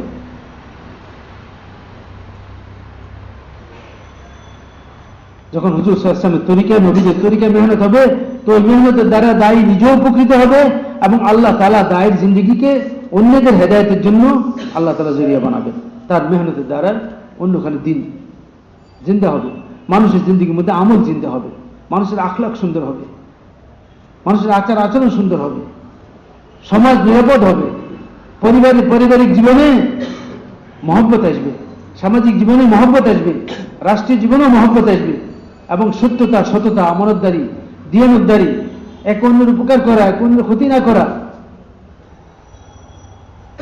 নিজে না খেয়ে অন্যকে খাওয়ানো, নিজের প্রয়োজনকে কোরবান করে আরেকজনের প্রয়োজনকে পুরা করা, এই সমস্ত গুণগুলো, এগুলো ইমানি গুণ। এগুলো কি গুণ? ইমানি গুণ। যখন দাওয়াতের মেহনত চলে, তো উম্মতের মধ্যে তখন এই সমস্ত গুণাবলী চিন্তা হতে থাকে। এরা কারা ছিল? সাহাবা কেরাম, ওনাদের পূর্বপুরুষরা কারা ছিল? যারা অন্যের পেট কাটে খেত, অন্যের পেট কাটে খেত। এরা লুটেরা ছিল, এরা ডাকাত ছিল, এরা অন্যের ইজ্জত হরণ করত। এদের হাতে কারো ইজ্জত না নিরাপদ ছিল না, তাদের জীবন নিরাপদ ছিল না। এত বড় বড় ডাকাত। হযরতে আবু যর রাদিয়াল্লাহু তাআলা আনহু, ওনার গোষ্ঠী, উনি যে কওম থেকে আসছেন, ওনার গোষ্ঠী হলো লুটেরা কওম। কি কওম? এরা লুটতরাজ করে খাইত, লুটতরাজ করে খাইত। কিন্তু যখন দাওয়াতের মেহনত চলল, হুজুর সাল্লাল্লাহু আলাইহি ওয়াসাল্লাম দাওয়াতের মেহনত শুরু করলেন এবং সাহাবা কেরাম হুজুর সাল্লাল্লাহু আলাইহি ওয়াসাল্লামের অনুকরণে দাওয়াতের মেহনতের মধ্যে জান মালের কোরবানি নববী তরিকা দেওয়া শুরু করে দিলেন। আর মানুষের হিত কামনা করে মানুষের দ্বারে দ্বারে গিয়ে ইসলামের সৌন্দর্য, আল্লাহ তাআলার বড়ত্ব, আল্লাহ পাকের আজমত ও কুদরত, আল্লাহ তাআলার শক্তি ও সামর্থ্য, আল্লাহ তাআলার একত্ববাদ, আল্লাহ পাকের গুণাবলী মানুষকে আল্লাহর পরিচয় করাতে লাগলো। আর দোস্ত আর বুজুর্গ, ইসলামের সৌন্দর্যগুলো মানুষের সামনে বলা শুরু করলো। তো ধীরে ধীরে ধীরে ধীরে মানুষের চোখ কান ফুটতে লাগলো। আল্লাহ তাআলা ওই কওমের থেকে আবু যর রাদিয়াল্লাহু তাআলা আনহুকে আল্লাহ তাআলা হেদায়েত দিলেন। কি দিলেন? হেদায়েত দিলেন। যার সম্পর্কে রাসূলুল্লাহ সাল্লাল্লাহু আলাইহি ওয়াসাল্লাম বলছেন, আসমানের নিচে জমিনের উপরে আবু যরের চাইতে সত্যবাদী আর কেউ নেই।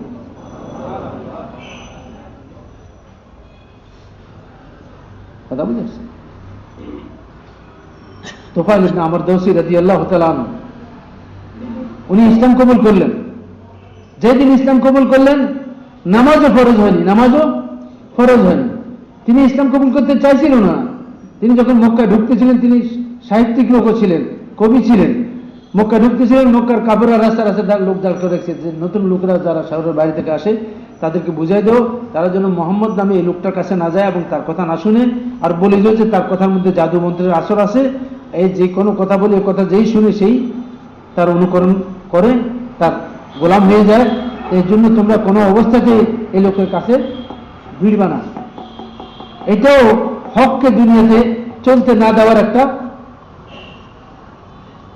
হ্যাঁ, একটা পন্দি ওরা বানলো। কিন্তু যে যে জিনিস আল্লাহ জিন্দা করতে চান, যে জিনিস আল্লাহ চালাতে চান, দুনিয়ার কেউ আছে এটাকে নিভাইতে পারবে। আজকের এই আপনার টেকনোলজি, আজকের এই টেকনোলজি উন্নতি, এত উন্নত সারা পৃথিবীতে, এত নতুন নতুন টেকনোলজির উদ্ভাবন হয়েছে যে আজকের এই যুগেও আমরা দেখতে পাই যে মানুষ কত অসহায়, মানুষ কত অসহায়। এবং রাষ্ট্রীয় পর্যায়েও, রাষ্ট্রীয় দুনিয়াতে বড় বড় রাষ্ট্র আছে, দেশ আছে, যারা বহুত কিছু নিজেদেরকে মনে করে আর অনেক শক্তিধর মনে করে নিজেদেরকে, কিন্তু ভীত সন্ত্রস্ত অন্যের কারণে, ভীত সন্ত্রস্ত অন্যের কারণে। যা আমার কাছে আছে এটা কোনো তার কাছে চলে গেল কিনা, চলে গেলে সে আবার আমার এক শক্তিশালী বিপক্ষ হবে। তো সে তার ভয়ের কোনো সীমা নেই, তার অস্থিরতার কোনো সীমা নেই, বহু কিছু করার চা, কিন্তু সেটা করতে পারে না। অনেক সিদ্ধান্ত নেই, সেটা ফলপ্রসূ হয় না। সুফিয়ান সৌরি রহমতুল্লাহ আলাইহি হজের মৌসুমে তিনি যাইতেছেন হজ করতে, দেখলেন যে এক নওজওয়ান সামনে দিয়ে যাইতেছে, সে প্রত্যেক কদমে আল্লাহুম্মা সাল্লি আলা মুহাম্মদ, আল্লাহুম্মা সাল্লি আলা মুহাম্মদ, আল্লাহুম্মা সাল্লি আলা মুহাম্মদ, খালি এটা করতেছে। যেই কদম ওঠায় ওই কদমে, যে কদম রাখে ওই কদমে, হার কদমে এটাই করতেছে। তিনি বলেন যে নওজওয়ান, কি ব্যাপার, তুমি আর কোনো আমল তো করো না, খালি একটাই আল্লাহুম্মা সাল্লি আলা মুহাম্মদ, আর কোনো আমল করো না কেন? তো নওজওয়ান পিছনে তাকায় বলতেছে, তুমি কে, তোমার কি নাম? বলে আমার নাম সুফিয়ান সৌরি। বলে কোন সুফিয়ান সৌরি? ইরাকের? ইরাকের সুফিয়ান? বলে হ, ইরাকের। বলে তুমি কি আল্লাহর মারফত হাসিল আছে তোমার? তোমার কি আল্লাহ তাআলার মারফত হাসিল আছে? তো সুফিয়ান সৌরি রহমতুল্লাহ আলাইহি, উনি অনেক বড় বুজুর্গ, ওই জামানার মশহুর বুজুর্গ, উনি বলেন যে হ্যাঁ, আল্লাহ তাআলার মারফত আমার হাসিল আছে। বলে কিভাবে? বলে আল্লাহ তাআলা রাত থেকে দিন বাইর করেন, দিন থেকে রাত বাইর করেন, মায়ের পেটের মধ্যে বাচ্চার আকৃতি তৈরি করেন, মায়ের পেটের অন্ধকারের মধ্যে বাচ্চার আকৃতি তৈরি করেন, এগুলোর দ্বারা আমি আল্লাহ তাআলার মারফত হাসিল করছি, আমি আল্লাহকে চিনছি। ওই নওজওয়ান করতেছে, তুমি কিছুই চিনো না, তোমার কোনো মারফতে হাসিল নেই, যাও মিয়া। তো সুফিয়ান সাহেব বলেন যে তোমার হাসিল আছে? বলে হ্যাঁ, আমার হাসিল আছে। বলে কিভাবে? বলে বহু কাজ আমি জীবনে, বহু কাজ করার আমি সিদ্ধান্ত নিই, সময় ঠিক করিনি যে এটা আমি করব, এ ব্যাপারে আমি একদম নিঃসন্দেহ হয়ে যাই যে এটা হবেই, কিন্তু সেটা হয় না। তো আমি বুঝতে পারছি যে এই সব কিছুর উপরে একজন আছেন যিনি সবকিছু করেন। এই জন্য মানুষের সব ইচ্ছা, মানুষের ইচ্ছার উপরে কারো কি আছে? শক্তি আছে, কারো প্রভাব সেখানে চলতেছে। মানুষের ইচ্ছাটাও তার অধীনে নয়, মানুষের নিজের। এটাই আল্লাহ তাআলা বলছেন, আমা তাশাউনা ইল্লা আন ইয়াশা আল্লাহু রাব্বুল আলামিন, তোমরা চাইতেও পারবে না, আমি চাইলেই তো চাইতে পারবা, তোমাদের ইচ্ছাও আমার অধীন। তো নওজওয়ান বলে, আমি যখন আমার জীবনে বহু কাজ যেগুলো হওয়ার ব্যাপারে 100% আমি কি ছিলাম, শিওর ছিলাম, কিন্তু সেটা হয় না, তখন আমি বুঝছি যে এক শক্তি আছে, যে শক্তি এই সব কিছুকে কন্ট্রোল করতেছে। এইভাবে আমি আল্লাহ তাআলার মারফত হাসিল করছি। মেরে ভাই বুজুর্গ, আল্লাহ তাআলা কসম খেয়ে বলছেন যে এই 4 গুণ ছাড়া যদি জীবন যাপন করো, তাহলে তোমরা ক্ষতিগ্রস্তদের মধ্যে, ক্ষতিগ্রস্ততা দুনিয়াতেও আখিরাতেও। তার মধ্যে একটা হলো ইমানের গুণ, একটা হলো আমলের গুণ, একটা হলো ইমান ও আমলের দিকে অন্যদেরকে দাওয়াত দেওয়া, অন্যদেরকে বুঝায় সমঝায় ইমান আমলের দিকে নিয়ে আসা। এটা অন্যান্য নবীর উম্মতের উপর জিম্মেদারি হিসেবে ছিল না, যেহেতু আল্লাহ তাআলা নবুয়তকে আমাদের নবী হযরত মুহাম্মদ সাল্লাল্লাহু আলাইহি ওয়াসাল্লামের উপর শেষ করে দিয়েছেন, খতমে নবুয়তের কারণে এই জিম্মেদারিটা আমাদের উপরও আসছে। এই জন্য এই উম্মতের হার শ্রেণী, আর ব্যবসায়ী, চাকরিজীবী, কৃষক, ডাক্তার, রোগী, ছাত্র এবং শিক্ষক, একবারে রাষ্ট্রের সর্বোচ্চ পদ থেকে নিয়ে ঝাড়ুদার পর্যন্ত হার কলমাওয়ালা হুজুর সাল্লাল্লাহু আলাইহি ওয়াসাল্লামের উম্মত হওয়ার কারণে, খতমে নবুয়তের কারণে সে হুজুর সাল্লাল্লাহু আলাইহি ওয়াসাল্লামের মেহনতের জিম্মেদার, হুজুর সাল্লাল্লাহু আলাইহি ওয়াসাল্লামের মেহনতের সে জিম্মেদার। সে দোকানদার, এটা তার জীবনের পরিচয় নয়। একজন ইমানওয়ালা, একজন মুসলমান দোকানদার হিসেবে পরিচিত হবে, এটা তার পরিচয় নয়। একজন ইঞ্জিনিয়ার, মুসলমান ইঞ্জিনিয়ার হিসেবে শুধু পরিচিত হবে, এটা তার পরিচয় নয়।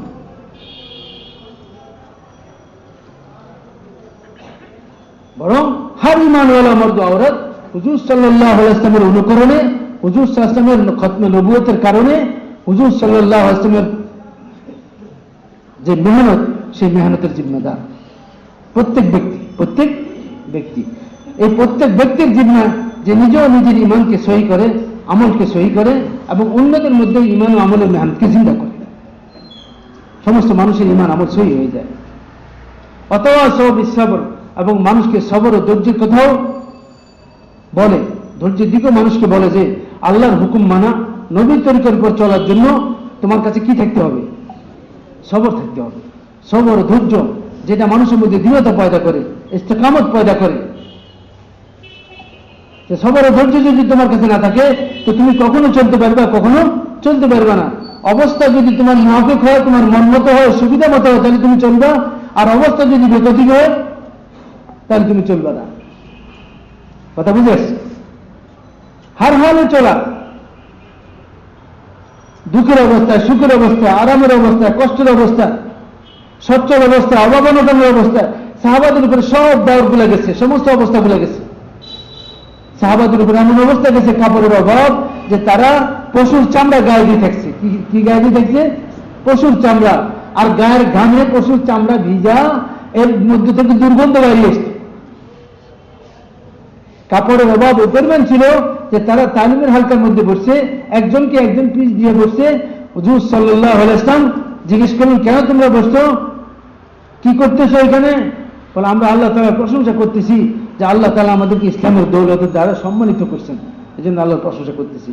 তো তাদের কাছে এতটুকু কাপড় ছিল না বিদায় যে সতরটা ঢাকতে পারে, এই জন্য সতরটা দেখা না যায়, তো একজনের পিছনে একজনকে একজন আশ্রয় করি বসছে। এতটুকু কাপড়ের অভাব। এই অবস্থা তো শতকরা 100 ভাগ সাহাবা کرام 100 ভাগ দিনের উপরে চলছে। শাশুড়ি আসছে জামাইয়ের ঘরে, শাশুড়ি হুজুর সাল্লাল্লাহু আলাইহি ওয়াসাল্লামের কাছে গেছে, বলছে, ইয়া রাসূলুল্লাহ, আমারে কিছু সাহায্য করেন, আমার অভাব, আমার কতটুকু কাপড়ের দরকার। হুজুর বলছেন আমার কাছে নাই।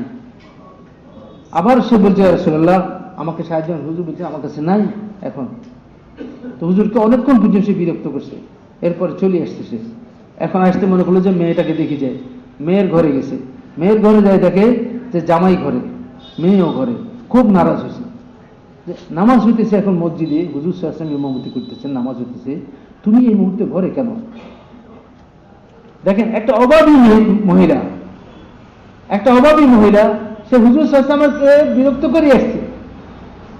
কি পরিমাণ অভাব থাকলে একজন সাহাবিয়া নবীকে এই পরিমাণ বিরক্ত করতে পারে? কতটুকু অভাবের কারণে? ওরা যারা নবীর মহব্বতে জান দেওয়ারি সব, যে উহুদের ময়দানে একজন মহিলা দৌড়িয়ে আসতেছে, শুনছে যে হুজুর সাল্লাল্লাহু আলাইহি ওয়াসাল্লাম কতল হয়ে গেছে, একথা শুনে সে মদিনা থেকে দৌড় দিছে। আর রাস্তায় লোকেরা জিজ্ঞেস করতেছে, মুহাম্মদ সাল্লাল্লাহু আলাইহি ওয়াসাল্লাম কোথায়, আমার একটু শোনাও, উনার খবর কি শোনাও। লোকেরা বলল যে মুহাম্মদ সাল্লাল্লাহু আলাইহি ওয়াসাল্লাম তো ভালো আছেন, কিন্তু তোমার স্বামী মারা গেছে। বলে, ইন্না লিল্লাহি ওয়া ইন্না ইলাইহি রাজিউন। আমার আবার আরেকজন বলছে, হুজুর সাল্লাল্লাহু আলাইহি ওয়াসাল্লামের খবর, হুজুর সাল্লাল্লাহু আলাইহি ওয়াসাল্লাম তো সুস্থ আছেন, তোমার ছেলে শহীদ হয়ে গেছে। বলে, ফি সাবিলিল্লাহ, আল্লাহর রাস্তায় গেছে, ইন্না লিল্লাহি ওয়া ইন্না ইলাইহি রাজিউন। বলে, তোমার ভাই শহীদ হয়ে গেছে। বলে, ইন্না লিল্লাহি ওয়া ইন্না ইলাইহি রাজিউন। আমারে বলো হুজুর সাল্লাল্লাহু আলাইহি ওয়াসাল্লাম কোথায় আছে? আমি যতক্ষণ এই দুই চোখ দিয়ে ওই জাতকে না দেখতেছি, তার চেহারা না দেখতেছি, অতক্ষণ আমার মন ভরবে না, আমার ওই মনকে আমি কন্ট্রোল করতে পারবো না। আমি তাকে চোখে দেখতে হবে যে তিনি জিন্দা আছে। স্বামী গেছে, বাপ গেছে, ভাই গেছে, কোনো পরোয়া নাই। কি পরিমাণ মহব্বত নবীর অন্তরের ভিতরে। তারপরে হুজুর সাল্লাল্লাহু আলাইহি ওয়াসাল্লামকে দেখে বলছেন, ইয়া রাসূলুল্লাহ, আপনাকে দেখার পরে আমার সব কষ্ট হালকা হয়ে গেছে, আমার আর কোনো কষ্ট নাই। আমার ছেলে শহীদ হয়েছে, বাপ শহীদ হয়েছে, ভাই শহীদ হয়েছে, আর কোনো কষ্ট নেই, যে আপনি জিন্দা আছেন, সুস্থ আছেন। এতটুকু মহব্বত। আর একজন সাহাবী আছে, নবীকে এই পরিমাণ বিরক্ত করতেছে, কি কোনো সাধারণ অভাবে? কথাটা বুঝতেছেন আপনারা? এত বড় অভাবগ্রস্ত মহিলা যখন মেয়ের ঘরে যায়, সামনে মেয়ের জামাইয়ের ঘরে দেখলো যে মসজিদে এখন কি হইতেছে, জমাচ্ছে ঘরে, এটা তার বরদাস্ত হয় নাই। যে তুমি সুন্নতের খেলাফ, নবীর তরিকার খেলাফ, তোমার উপর এখন হুকুম মসজিদে যায় নামাজ পড়ার, তুমি কেন এখন ঘরে, কি কারণে? তো বলতেছে যে, খালা, আপনি আমারে ভৎসনা করেন না, তিরস্কার করেন না, আমার কষ্টের কথাটা শুনেন। আমার কাছে অতটুকু কাপড় নাই যে আমি যেটা পরি মসজিদে যেতে পারি। আমার কাছে অতটুকু কাপড় নাই যে আমি পরি মসজিদে যেতে পারি। আপনার মেয়ের কাছেও নাই, সে অন্ধকারের ভিতরে কামরার ভিতরে নামাজ পড়ে নিতেছে, কাপড় চোপড় কিছুই নেই আমাদের কাছে। আর হুজুর সাল্লাল্লাহু কাছে আমরা এই জন্য চাই না যে হুজুরের কাছেও কিছু নাই। এই কথা শুনে তিনি বলেন যে আফসোস, আমি তো হুজুর সাল্লাল্লাহু কষ্ট দিছি, হুজুর কাছে কিছু নাই, থাকলে তো এদেরকে দিত। হ্যাঁ, হালে আল্লাহ আল্লাহ তাআলার হুকুমকে পুরা করতেছেন। আরেকজন নামাজের হুজুর সাল্লাল্লাহু আলাইহি সালাম ফিরালে মাত্রই দূরে চলে যায়, নামাজ সালাম ফিরালে মাত্রই দূরে চলে যায়। সাহাবারা এটা লক্ষ্য করছেন, সাহাবারা এটা লক্ষ্য করছেন। আবার টঙ্গীর জোরের মধ্যে একটা কথা বলছিল, মনে আছে আসরের পরে ভাই মুশতাক সাহেব, যে আমাদের দেশে একটা মেজাজ আছে, মানুষ তবলিগের যেখানে যেখানে মাজমা হয় ওখানে যদি নামাজ হয়, নামাজের পরে কোনো আমল তো থাকে না। তো যেই সালাম ফিরে ইমাম, তখন বাকিরা কি করে, তবলিগেরা কি করে, কাতার মাতার ভাঙ্গিয়া একজনের কান্দের উপর দিয়ে লাভ দিয়া, মুরব্বী হুজুর কিচ্ছু মানবে না, সব কোথায় আসবে, সামনে আসবে। এটা কি দিন না বেদিনী? বেদিনী, এটা তো বেদিনী। ইমাম যখন সালাম ফিরালো, কাতারে বসা থাকো, কাতারে বসা থেকে ওই সময় যে মসনুন আমলগুলো আছে, তাসবিহাত গুলো আছে, সেগুলো আদায় করো। আমাদের হানাফি মাযহাবের মধ্যে যে সমস্ত ফরজ নামাজের পরে সুন্নতে মুআক্কাদা আছে, ওগুলোর মধ্যে দেরি করা, ফরজের পরে দেরি করা ঠিক না, দাঁড়ায় সুন্নত আদায় করে নিবে। আর ফরজের উপরে যে সমস্ত মামুলাতগুলো আছে মসনুন, সেগুলোকে সুন্নত আদায় করার পরে আদায় করবে। কিন্তু আসার উপরে, ফজরের উপরে তো কোনো কি নেই, কোনো সুন্নত আছে নাকি? এই জন্য এই দুই ওয়াক্তের মধ্যে খাসভাবে কাতারে বসে থাকি, যতক্ষণ পর্যন্ত ইমাম তার মুসল্লা থেকে না উঠতেছেন, কাতারের মধ্যে বসা থাকি, ওই সময় তাসবিহাতগুলো সব আদায় করবে। এটাই সুন্নত, এটাই দিন। আর দাওয়াতের দিনকে জিন্দা করার জন্য ও দায়ীর মেহনতে তার কি দিন জিনতে হবো, যে দায়ী দিন বুঝেও না, দিন বুঝেও না। কথা বুঝে আসছে? সাহাবাদের মধ্যে অমনি ভাবে দিনই জাহেল ছিল, দিনকে জানতো, এলেম ছিল। নবী পাক সাল্লাল্লাহু আলাইহি ওয়াসাল্লামের সোহবতে থেকে দেখা শিখতেছিলেন, জিজ্ঞেস করে করে জানতেছিলেন, আর চোখ দিয়ে দেখে দেখে হাসিল করতেছিলেন দিন। হুজুর সাল্লাল্লাহু আলাইহি ওয়াসাল্লাম কিভাবে চলছেন, কি বলছেন। তো সাহাবারা হুজুর কাছে বললেন, ইয়া রাসূলুল্লাহ, এই লোকটা তো মনে হয় মুনাফিক, এই লোকটা তো মনে হয় মুনাফিক। এই কোন নামাজের পরে সালাম ফিরাবার সাথে সাথে সে ওইটা চলে যায়। আপনি আছেন, এখনো বসা আছেন, আপনার সোহবত কত দামি, কত মূল্যবান, আর সে সালাম ফিরাবার সাথে সাথে চলে যায়। হুজুর সাল্লাল্লাহু আলাইহি ওয়াসাল্লাম বললেন, তাকে জিজ্ঞেস করো। তাকে জিজ্ঞেস করা হলো, কেন তুমি এরকম চলে যাও? বলে, ইয়া রাসূলুল্লাহ, আমার তো ঘরে আমার কাছে একটাই কাপড়, যেটা পরি আমি নামাজ পড়তে আসি, আমার বিবি অন্ধকার কামরায় অপেক্ষা করতে থাকে, আমি দ্রুত যাই, এটা তারে দিয়ে আমি অন্ধকার কামরায় বসে থাকি, সে নামাজ পড়ে। তো হার হালে দিনের উপর চলা, সবর অথবা সব ভক্ত অথবা সবই সবর আসতেছে, দৃঢ়তা জমা, প্রত্যেক অবস্থাতে আল্লাহ তাআলার হুকুমের উপর জমা। এই চার গুণ যখন উম্মতের মধ্যে এসে যাবে, আমাদের মধ্যে এসে যাবে, তো আল্লাহ তাআলা উম্মতকে লোকসান থেকে এবং ক্ষতি থেকে বাঁচাবে। আজ সারা দুনিয়া ক্ষতিগ্রস্ত, এই ক্ষতিগ্রস্তের মধ্যে আছে। এর থেকে বাঁচাবার জন্য দোস্তার বুজুর্গ দাওয়াতের মেহনত আল্লাহ তাআলা আমাদেরকে কবুল করেন। এই দাওয়াতের মেহনতের নসবতে আমাদের এই সব গুজারি, আমাদের আনোয়ালা যে ইজতিমার সামনে এই যে জোর হয়ে গেল, এই সবগুলো এই জন্যই যে এই মেহনত কি করে পুরো উম্মতের মধ্যে জিন্দা হয়, উম্মতের জিন্দিগির মধ্যে ইমান আসে, আমল আসে, আখলাক আসে, পুরো দুনিয়ার মধ্যে ইমান আমল আখলাক আসে। হুজুর সাল্লাল্লাহু আলাইহি ওয়াসাল্লাম জিন্দিগি, পাকিজা জিন্দিগি দুনিয়াতে জিন্দা হয়। আজ সারা দুনিয়াতে আসবাব আর ধন সম্পদের আর ম্যাটেরিয়ালসের কোনো অভাব নাই। আছে অভাব নাই, কিন্তু বলেন দুনিয়াতে কি শান্তি আছে? নিরাপত্তা আছে? মহব্বত ভালোবাসা আছে? ইনসাফ আছে? সত্যতা আছে?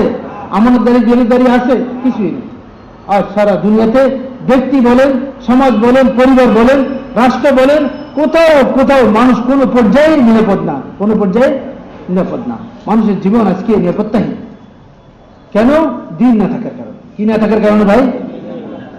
বলছে সারা দুনিয়া যদি আসমান আর জমিনের সমস্ত খালি জায়গায় যদি মাল মেটেরিয়ালস দ্বারা বই ফেলায়, জমিনের মধ্যে যা কিছু সম্পদ আছে সব যদি উঠে এনে, সমুদ্রের নিচে যা কিছু লুকায় আছে এগুলো যদি মানুষ উঠে এনে, এবং দোস্তার বুজুর্গ পাহাড় পর্বতে যা যা সম্পদ আছে সব যদি মানুষ আবিষ্কার করে নেয়, আর যদি দোস্ত টেকনোলজির উন্নতি হইতে হইতে সর্বোচ্চ পর্যায়ে পৌঁছেও যায়, কিন্তু যদি ইমান যদি মানুষের ঠিক না হয়, আমল যদি মানুষের ঠিক না হয়, আখলাক যদি মানুষের ঠিক না হয়, আল্লাহ তাআলার পাঠানো নির্দেশনামা, হেদায়েতনামা যা যুগে যুগে নবী নিয়ে আসছেন, হযরত মুহাম্মদ সাল্লাল্লাহু আলাইহি ওয়াসাল্লাম নিয়ে আসছেন, ওটা যদি মানুষের মধ্যে জিন্দা না হয়, মানুষের জিন্দেগি অনুযায়ী না বনে, তো সারা দুনিয়া মাল মেটেরিয়ালসের দ্বারা তাদের সমস্যার সমাধান করতে পারবে না, আর পারেও নাই, আর পারবেও না।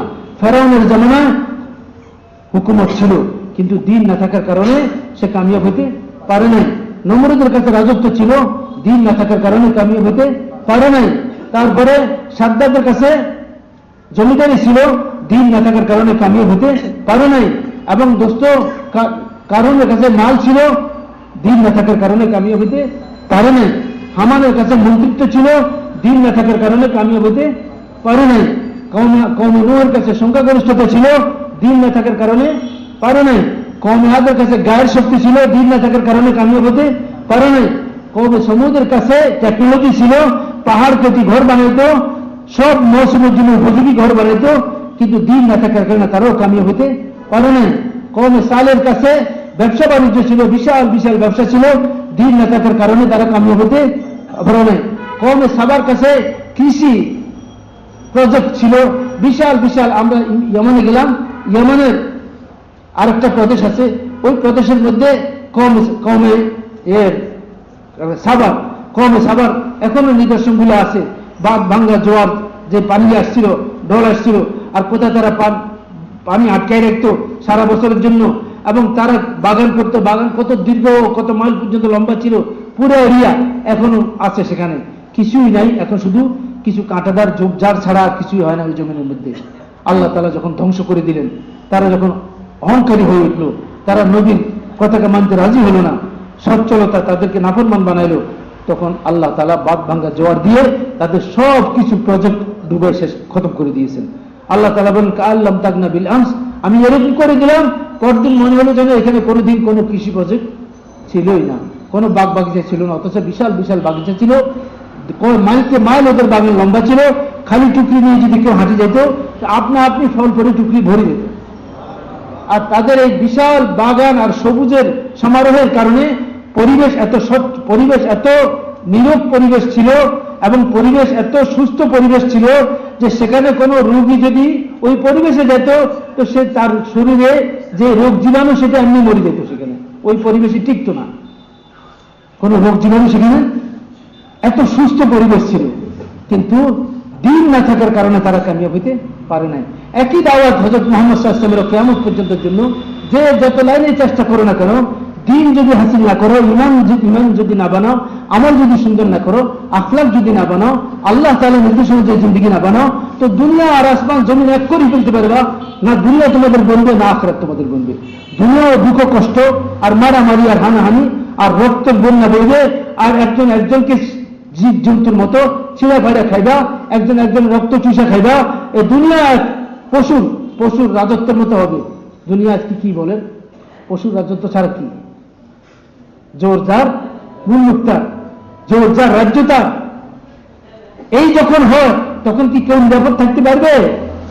কোন মেয়ের ইজ্জত কি নিরাপদ থাকবে? কোন বাপের জীবন কি নিরাপদ থাকবে? কোন মালদারের মাল কি নিরাপদ থাকবে? থাকবে না। হুজুর সাল্লাল্লাহু আলাইহি ওয়াসাল্লাম ফরমান, ফিতনার জমানা এভাবে আসতেছে যে ফিতনার দিকে যে উঁকি দিবে সেও ফিতনার মধ্যে পড়ে যাবে। এবং এমন জামানা আসবে যাকে হত্যা করা হয়েছে সেও কিয়ামতের দিন জিজ্ঞেস করবে যে আল্লাহ, ওকে জিজ্ঞেস করেন হত্যাকারীকে, সে আমাকে কেন হত্যা করছিল? আমি তো জানি না আমি কেন নিহত হয়েছিলাম। আমি জানি না যে আমি কেন নিহত হয়েছিলাম, কেন আমাকে হত্যা করা হলো। আমি রাস্তার পাশ দিয়ে চলে যেতেছিলাম, আমি কোনো পক্ষে বিপক্ষে ছিলাম না, এমনি চলে যেতেছিলাম, কিন্তু গুলিটা লাগবে আমার বুকেই। আমি আপনার কাছে বিচার চাইতেছি হত্যাকারী সম্পর্কে, তাকেও সামনে আনা হবে। একে জিজ্ঞেস করুন যে সে আমাকে কেন হত্যা করলো। আমি এইসব কিছুর সাথে জড়িত না। সে বলবে যে আল্লাহ আমিও জানি না যে আমি কেন তাকে হত্যা করছি, আমার কোনো লক্ষ্যবস্তুও ছিল না, এটাই আমার দায়িত্ব ছিল। আমার কোনো লক্ষ্যবস্তু ছিল না, আমি কাউকে লক্ষ্যবস্তু বানাই করে নেই। আমার কাম ছিল যে এখানে এটাই করা। তো বলছে এক জামানা আসবে কিয়ামতের আগে, নিহত ব্যক্তিও বলতে পারে নাই যে কেন তাকে হত্যা করা হয়েছে, আর হত্যাকারীও বলতে পারবে না কেন তাকে হত্যা করা, কেন সে তাকে হত্যা করল। দুজনের কারো সামনেই উদ্দেশ্য নাই। সে সময় কি আসে নাই? আসছে। এর কোনো এলাজ নেই দোস্ত বুজুর্গ, কোনো চিকিৎসা নেই। একমাত্র চিকিৎসা হযরত মুহাম্মদ মুস্তাফা সাল্লাল্লাহু আলাইহি ওয়াসাল্লামের মেহনতকে আমরা দুনিয়াতে চিন্তা করি। আর আল্লাহ পাকের অপরন্ত এবং অনন্য নিয়ামত, এই আমার জীবনের অবসর আর সুস্থতা এখনো আছি, এই সময়টাকে আমি আল্লাহর রাস্তায় লাগাই আর এই গুণগুলো আমি নিজেরা হাসিল করি। কি বলেন ভাই, তৈরি আছেন এর জন্য? এখন দোস্ত বুজুর্গ, একটা ইস্তেমা আমাদের সামনে আসতেছে, প্রত্যেক বছর একটা ইস্তেমা হয়, বিশ্ব ইস্তেমা।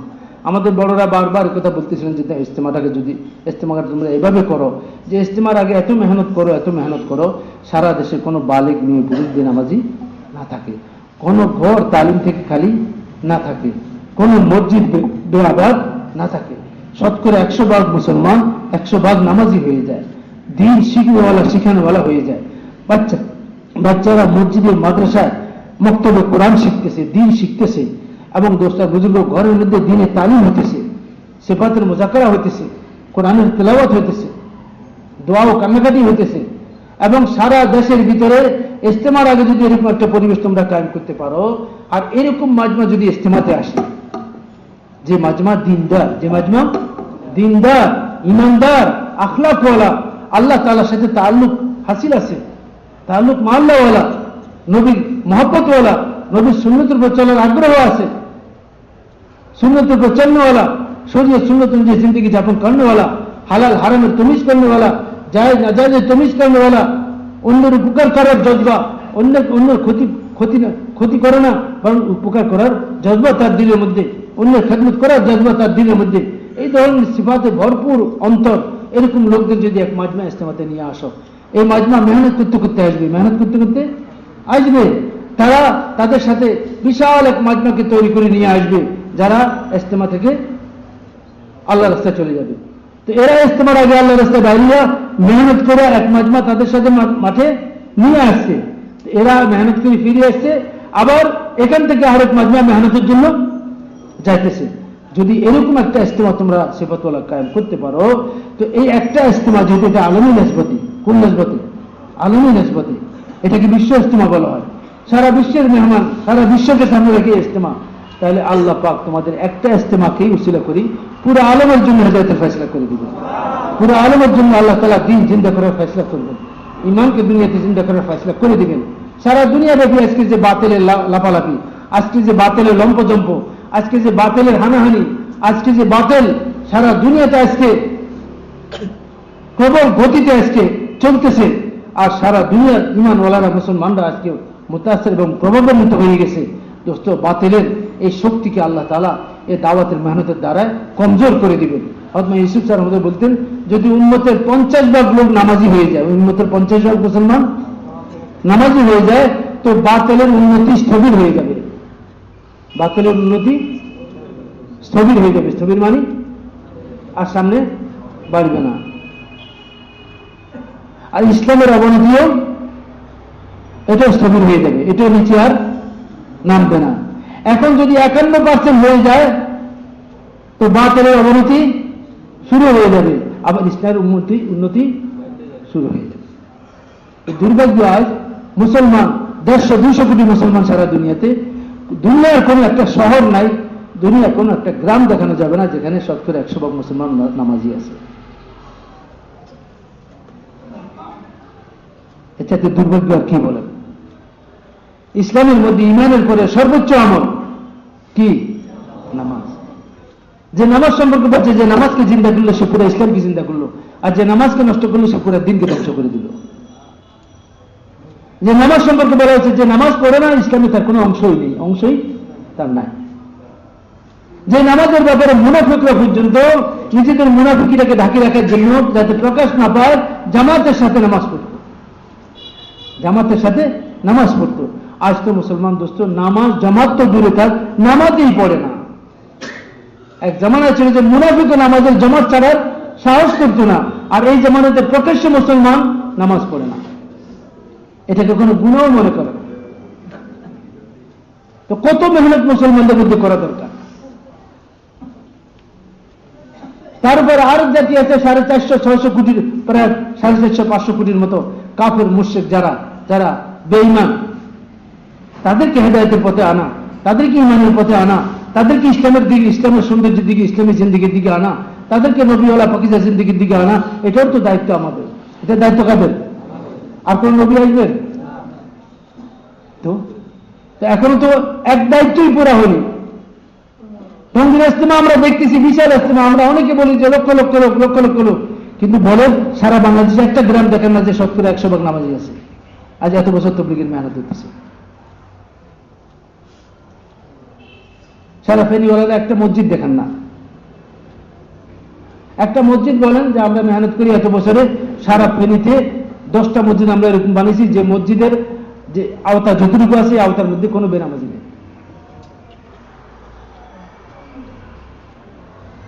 দুর্ভাগ্য আমার। আল্লাহর কাছে মাপ চাই, আল্লাহ তাআলা আমাদেরকে মাফ করে দেন।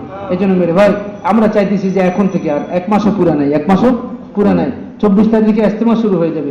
জমাতগুলা মহল্লা থেকে 23 তারিখের দিকে ফিরে চলে আসবে। 24 তারিখের মধ্যে পৌঁছে যাবে মাঠে। আজকে হলো 26 তারিখ, তো আরো 2 দিন কম। এখান থেকে যাই কাকরাইলে গিয়ে জমাত বন্দী হয়ে কোনো একটা এলাকায় গিয়ে মেহনত করার জন্য 20 দিনও থাকবে না। কোনো একটা এলাকায় গিয়ে মেহনত করার জন্য 20 দিনও হাতে থাকবে না। মেহনত আবার উসুলি জমাত বানানো, তাদেরকে নিয়ে আসা। তো দোস্ত বুজুর্গ, এমত অবস্থায় আমাদেরকে তাকাতে পুরা করতে হবে। আল্লাহ পাক তো আমাদেরকে দেখাইছেন যে মেহনত যে আমাদের ইমানের সাথে, আলহামদুলিল্লাহ মেহনতের দ্বারা আল্লাহ তাআলা বাড়াইছেন। যে একবারে বিপরীতমুখী অবস্থাতেও যখন ভয় ভীতি সারা দেশের মধ্যে চলতেছিল, এমত অবস্থায় যাওয়া আসার রাস্তা বন্ধ ছিল, হিম্মত করছেন আপনারা, তো আল্লাহ তাআলা পৌঁছায় দিয়েছেন কি দেন নাই? এবং গত বছর যে মাজমা ছিল নিরাপদ অবস্থায়, আর আজকে এবারের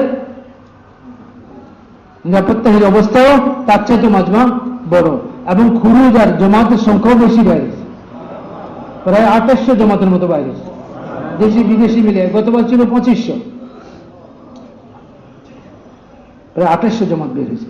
মেরে ভাইয়ের বুজুর্গ, আমরা যদি একটু হিম্মত করি, এই ইজতেমাকে পুরনো সাথীরা আপনার বছরের চিল্লা হয়ে গেছে এটা চিন্তা না করিয়া, আপনার বছরের চিল্লা তো 1 চিল্লা না, পুরনো সাথী তো ওই যে বছরে 3 চিল্লা দিবে, একটা তো তার নিজের চিল্লা যেটা বছরের চিল্লা, আর 2 চিল্লা তাকাদার উপর দিবে সেই পুরনো সাথী। আর নয়তো সেই পুরনো সাথী কিভাবে হবে? সেই নতুন সাথী। পুরনো সাথীরা এখন এটা চিন্তা না করিয়া বরং ইজতেমার তাকাদাকে পুরা করার জন্য আপনি যদি যান তো আপনার সাথে একটা জমাত তৈরি হতে পারে। আপনি মেহনত করলে আপনার সাথে 8-10 জন একটা জমাত হয়ে যেতে পারে, তা মেহনতটা ইনশাআল্লাহ আগে বাড়তে পারে। এই জন্য হিম্মত করে বলেন যে ইজতেমার আগেই চিল্লার জন্য এখন থেকে নগদ কারা তৈরি আছে, হিম্মত করে দাঁড়ায় বলেন ভাই, বলেন হিম্মত করে চিল্লার জন্য বলেন। পুরান সাথীরাও বলেন, এলাকা থেকে যারা তৈরি হয়েছেন তারাও বলেন। এখন তো আসলে আমাদের ঘরে থাকার কথাও না ভাই, বলেন।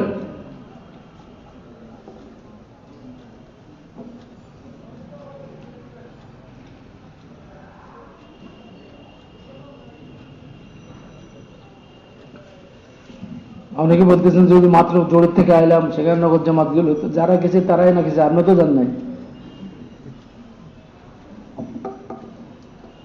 আমরা তো আমার নিজে আমি আমার কথা চিন্তা করি যে ভাই আমার কি করার ছিল।